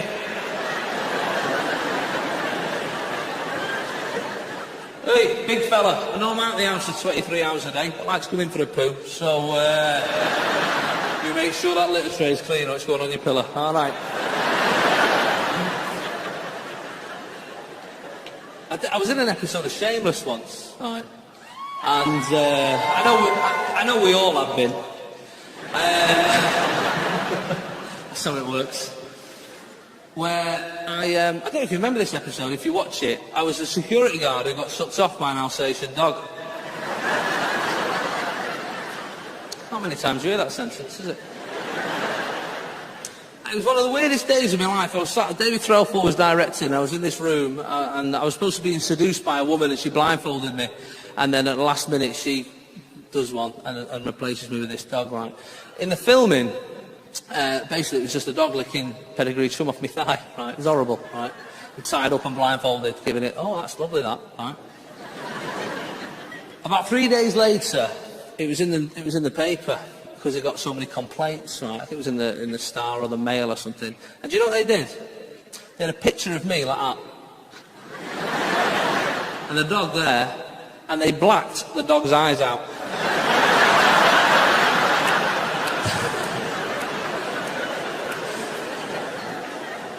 And when that dog winked at me,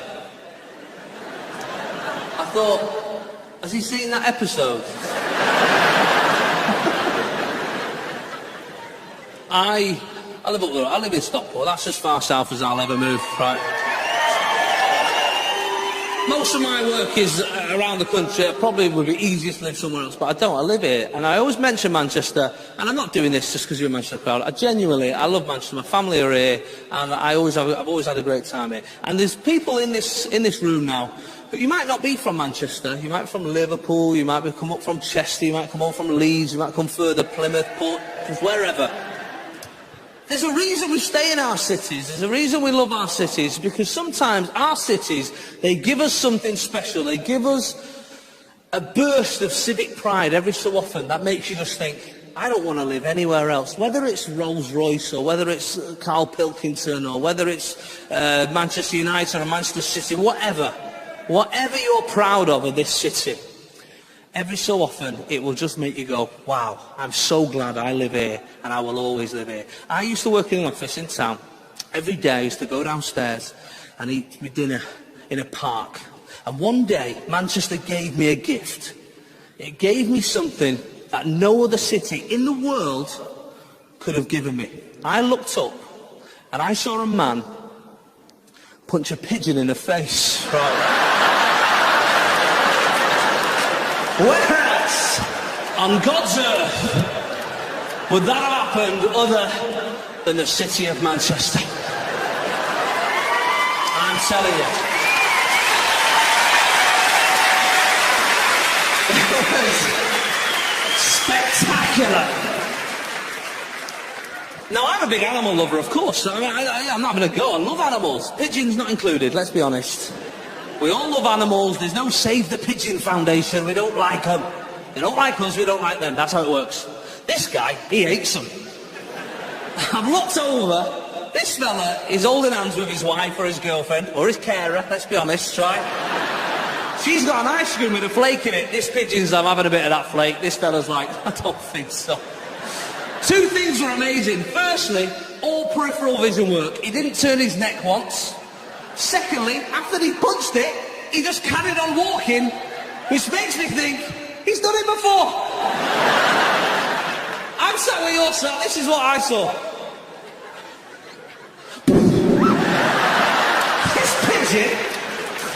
This pigeon sparks out on the floor.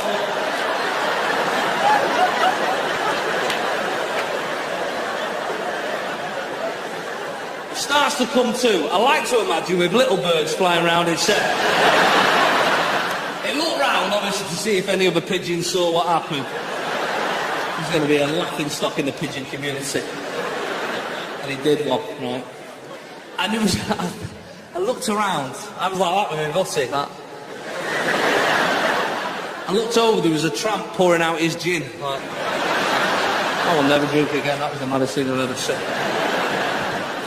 The second maddest thing I ever saw was also in Manchester and was also pigeon related. I used to do a breakfast show in Manchester on XFM. I used to do a breakfast show, and every morning I'd get up at 4:30 and I'd head to work. And I was walking in one morning and I looked down. I was always in a bit of a mood, as you'd imagine, at 4:30 in the morning. And I saw a pigeon with a bit of bird shit on its head. Now, oh my God. I was glad there was no one else around, because I actually went, ah! Calm as a bitch, my little grey friend.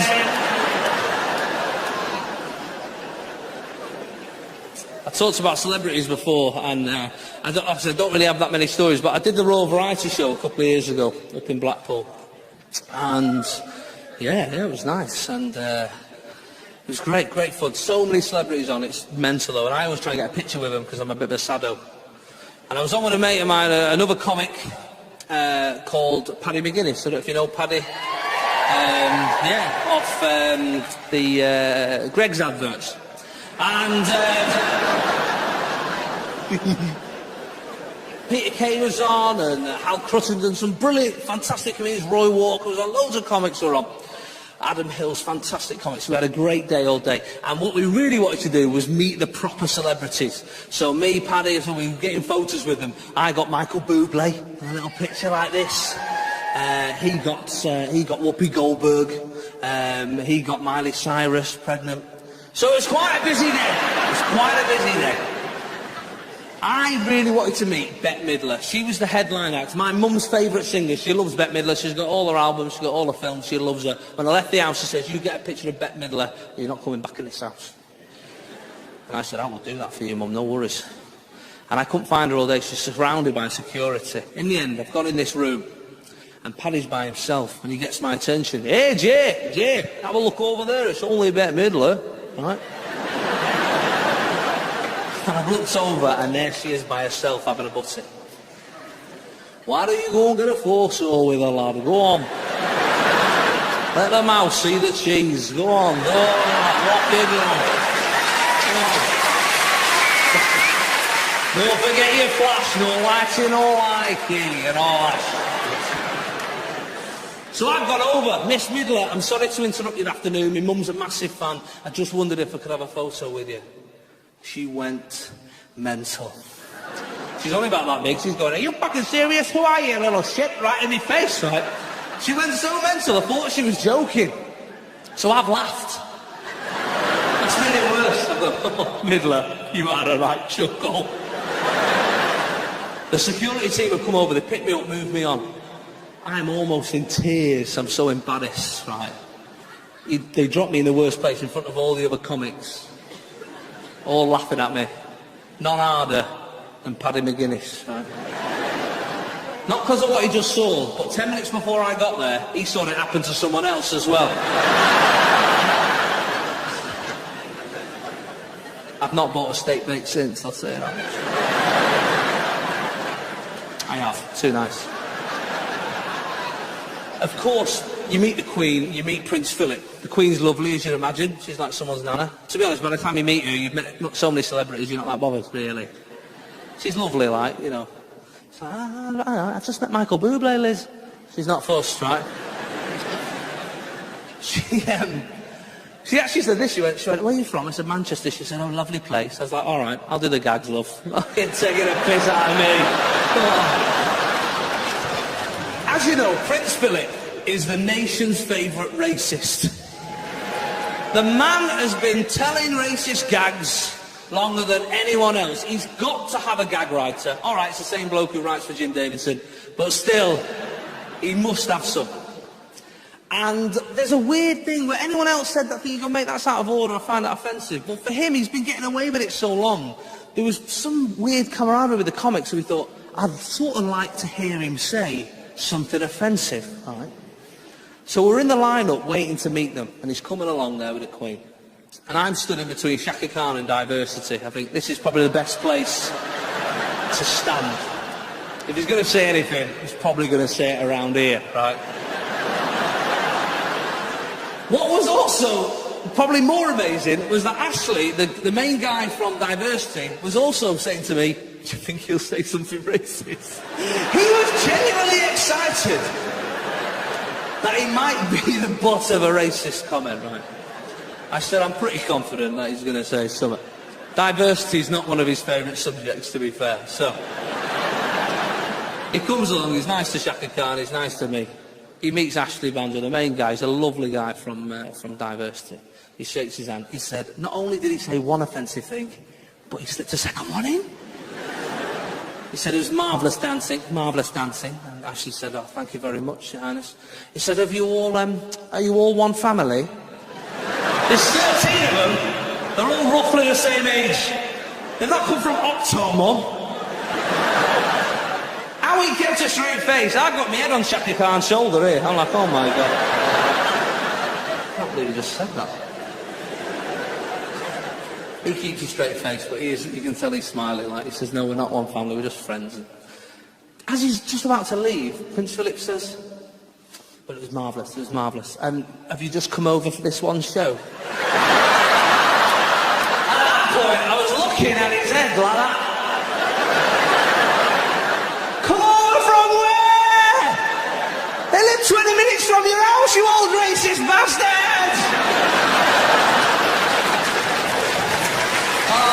Man, I don't know.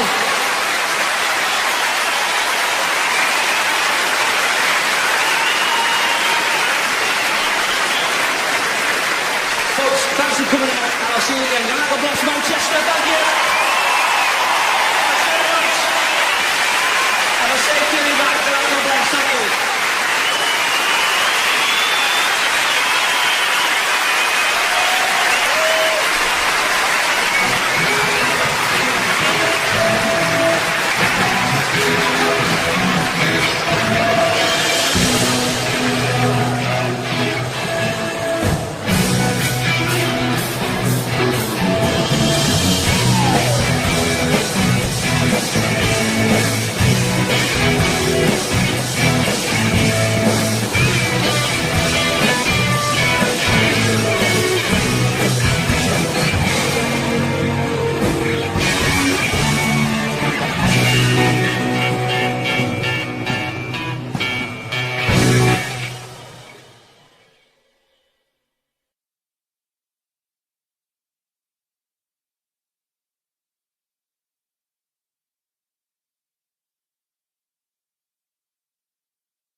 name for a baby in 2011, okay?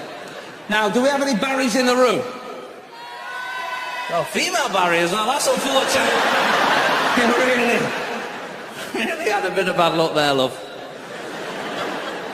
Barry, we've got a Barry. How old are you, Barry? Can you shout that out? 40? There you go, did he say 40? I think he said 40, we're going to say 40. 40, I think he said as well. 40 years old, and as you all know, that is the correct age of a Barry. That is the right age of a Barry. Barry is 40. Barry is not 6 weeks old in 2011, is it? That name has had its day, okay? It's gone. Some old names come back, don't they? Alfie, Charlie, Harry, they're old names, they're cool again. Barry's not coming back. It's gone. Take it out of the book, nobody will miss it. Only Barry's checking what their name means from time to time. That's it, gone. Barry's gone. I'll tell you some others. Malcolm, gone. Keith. These names have gone. My favourite, Jeff. Jeff. That would be fun. Imagine just walking down, someone's walking down the street with a buggy. Ah, what's he called? Jeff. Walking around here again. Barry. I went into that maternity ward, I picked this baby up, I said, oh, he's beautiful, what have you called him? What?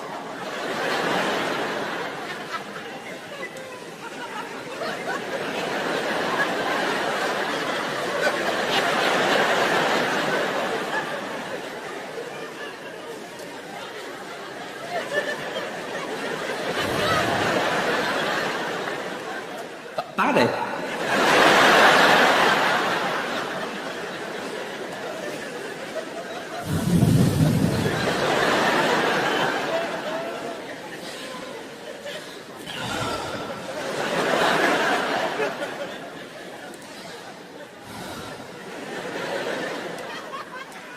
Barry the baby? Do you know what I did though? Surrounded by his family, what could you do in that scenario?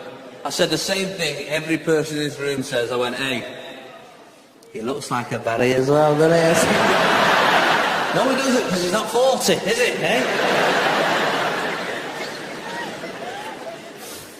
We do all sorts of... We go swimming as well, that's quite good fun. I don't know if you take your kids swimming. Does anyone know who the kid is who keeps biting the floats? Does anyone know who this kid is? It's trying to wind me up a little bit, to be honest. You go along, there's always teeth marks in them. We're going swimming. Good, I'm starving. Barry, pack it in. That's a Barry, that's what that is. Your house is awash of kids' toys. Thousands of them. Things you've not even bought. Noisy toys as well. No parent, after about 6 months, buys their kids noisy toys. Only other people buy you noisy toys. Birthday comes up. I got them my first... There was a point when my daughter, she'd not had a poo for 5 days. 5 days. You know babies have got a poo face, don't you? You know about the poo face. They're angelic all day and then for 30 seconds they're...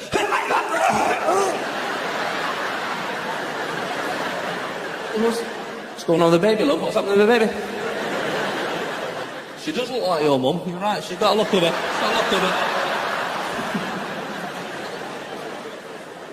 5 days, imagine that, 5 days. Nobody wanted to hold her. Oh, it was awful. It's like a dirty game of Buckaroo. You're like, oh no, you have her, not having her. One night I'm lying in bed, 2 o'clock in the morning. A noise came over the baby monitor. It wasn't a cry that woke me up. It was this, imagine this, pitch black. Everyone's asleep, and then just this.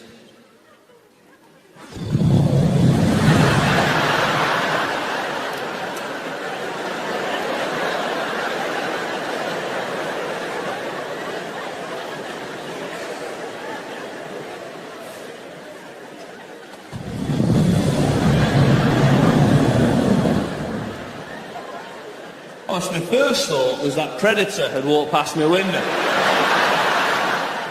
But it was worse. Not only is that noise terrifying, but it's not as terrifying as the 2 words, you go, right? I went in that room, my God, touching the back of the door handle like backdraft, like, oh my God. I'll tell you something now. I never changed that nappy. That nappy changed me. You know what I mean? I've not been the same since, man. It was horrible. Kids are good. I tell you what we do with the kids. We go out for a walk every day, big walk every day. People love twins. They come over, oh, twins, they say. I go, yeah, I know, I was there. Twins. 20 times I let it go. Yeah, just dead nice. 30 times I start to lose it. 40 times I start to wind people up. Twins? No, one's a baby, the one's a midget. Yeah. They just dress them the same, but if you have a look closer, he's got a tash. Yeah. He's got smoking. Old people are great, aren't they? They come over, oh, aren't they beautiful? They go, thanks very much. You know, it's a wonder why anybody'd want to hurt them. No. I'm sorry, what? What did you say, love? That's a horrible thing to say to a stranger, isn't it? Don't do that in someone's house. What a beautiful home. Shame if it burned down, isn't it?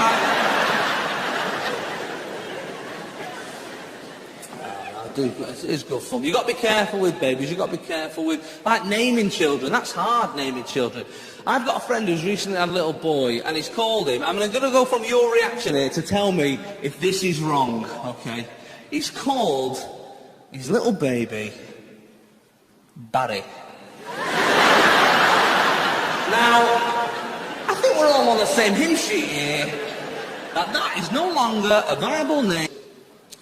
He was in this very room, and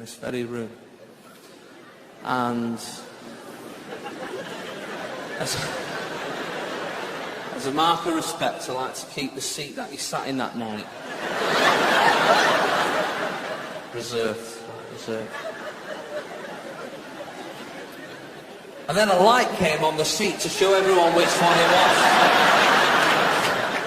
was. Just my brother sat there like that. And I'm edging away like, you lousy bastard, I can't believe you sat in a dead man's seat. That is what I thought. Oh, loving. Been on tour for a little bit. I do a lot of driving, as you'd imagine, up and down the country. Do you ever play Beat the Sat Nav? Do you play this game, Beat the Sat Nav? Where the Sat Nav gives you an arrival time using GPS technology devised by the military. And it gives you an arrival time at 6:22. It says your arrival time 6:22. And do you take that as fact? You think I'm better than the military. I'm going to beat that in my blue Fiesta. I'm going to beat that. 6:22. Every minute you shave off, you're like, come on! My might is stronger. The other game I play when I'm putting the petrol in. Do you put the petrol on the zeros? That's good, isn't it? That's a good game. I'm going to put a tenner in. Put a tenner in. Exactly on the zeros. Dads are brilliant at this. They've been playing it a lot longer than the rest of us. My dad can be having a chat. Yeah, so anyway, 10-0-0. Not even looking. I'm still at that point, like, nervous. £9.94. That sweat pouring down my face, like. £9.96. Heartbeat in my ears, like 98. Anything to take my mind off it as well. What's that over there? Oh, 10203. Oh, you bastard!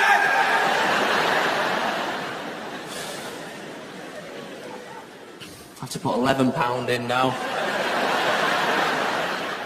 It's like the one bit of OCD we all share, that, isn't it?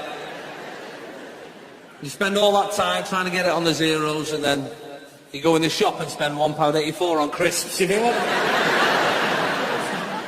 Who's got kids? Give us a cheer if you've got kids. Who are you? Give us a cheer. Give us a proper cheer. Who's got kids? Give us a cheer if you've got kids. Alright, listen to this. Give us a cheer if you've not got kids. Always happier than you will ever be. It doesn't matter how hard you try. Try again. Parents, give us a cheer. Non-parents, give us a cheer. They will always beat you. Their money's their own. They got a full night's sleep. Do you know what some of them are doing after this show? They're going out. That's what they're doing. And his parents looking at me now going, what are you on about? I thought this was out. You said this was out. You will be in bed for 10:30, my friends. That's how it works. That's how it works. I've got 3 little girls. I've got twin girls who were 20 months, and I've got a new one who's 12 weeks. And yeah, she's great, but it's sort of hard early on, isn't it, for dads? I've lost a few mums there, have I? It's difficult for dads. What I'm saying is, of course, we know it's hard for you women. Everything's geared towards you. A health visitor comes out to see you a few times after the birth. Dads, nothing. Nothing. Nobody helps dads out. We don't know what we're bloody doing. And do you know the worst thing? Baby doesn't even like us early on. Baby loves you, mum, straight away. There's an instant connection. You've been sharing the same meals for the last 9 months. Dads, we're just another hovering knobhead. Not into it. I love you. You don't want the milk? No, we'll do one then, all right? Send me the pretty one with the long hair. That's the one I'm interested in. You may as well have a Tamagotchi, the amount of love you get out of him those first few weeks. And they let you go home same day. That is terrifying. Same day. You have the baby in the morning, afternoon, they want the bed back. You go, you're joking? I want to stay here surrounded by professionals. So no, go home now, you'll be fine. Well, have you got like a manual or something? Manual? No.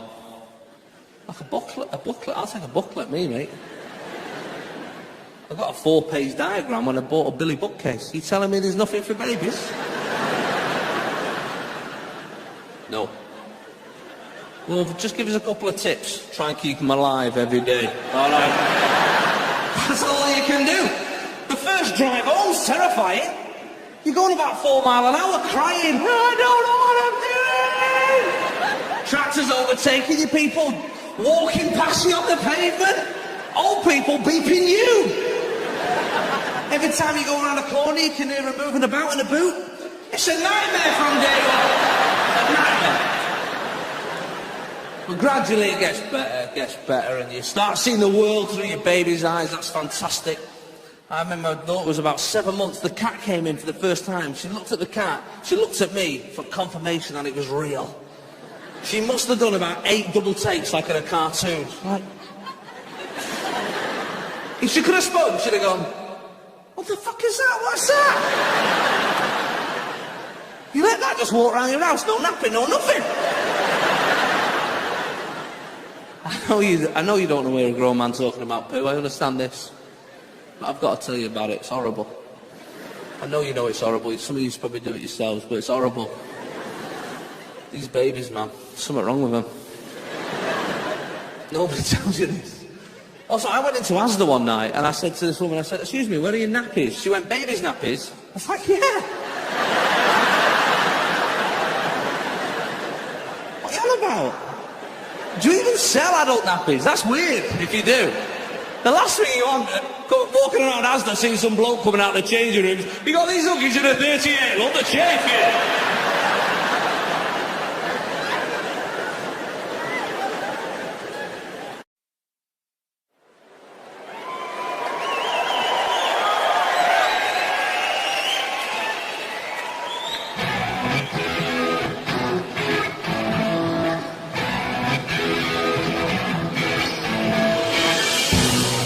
Good evening, ladies and gentlemen. Please welcome to the stage, Mr. Jason Maher!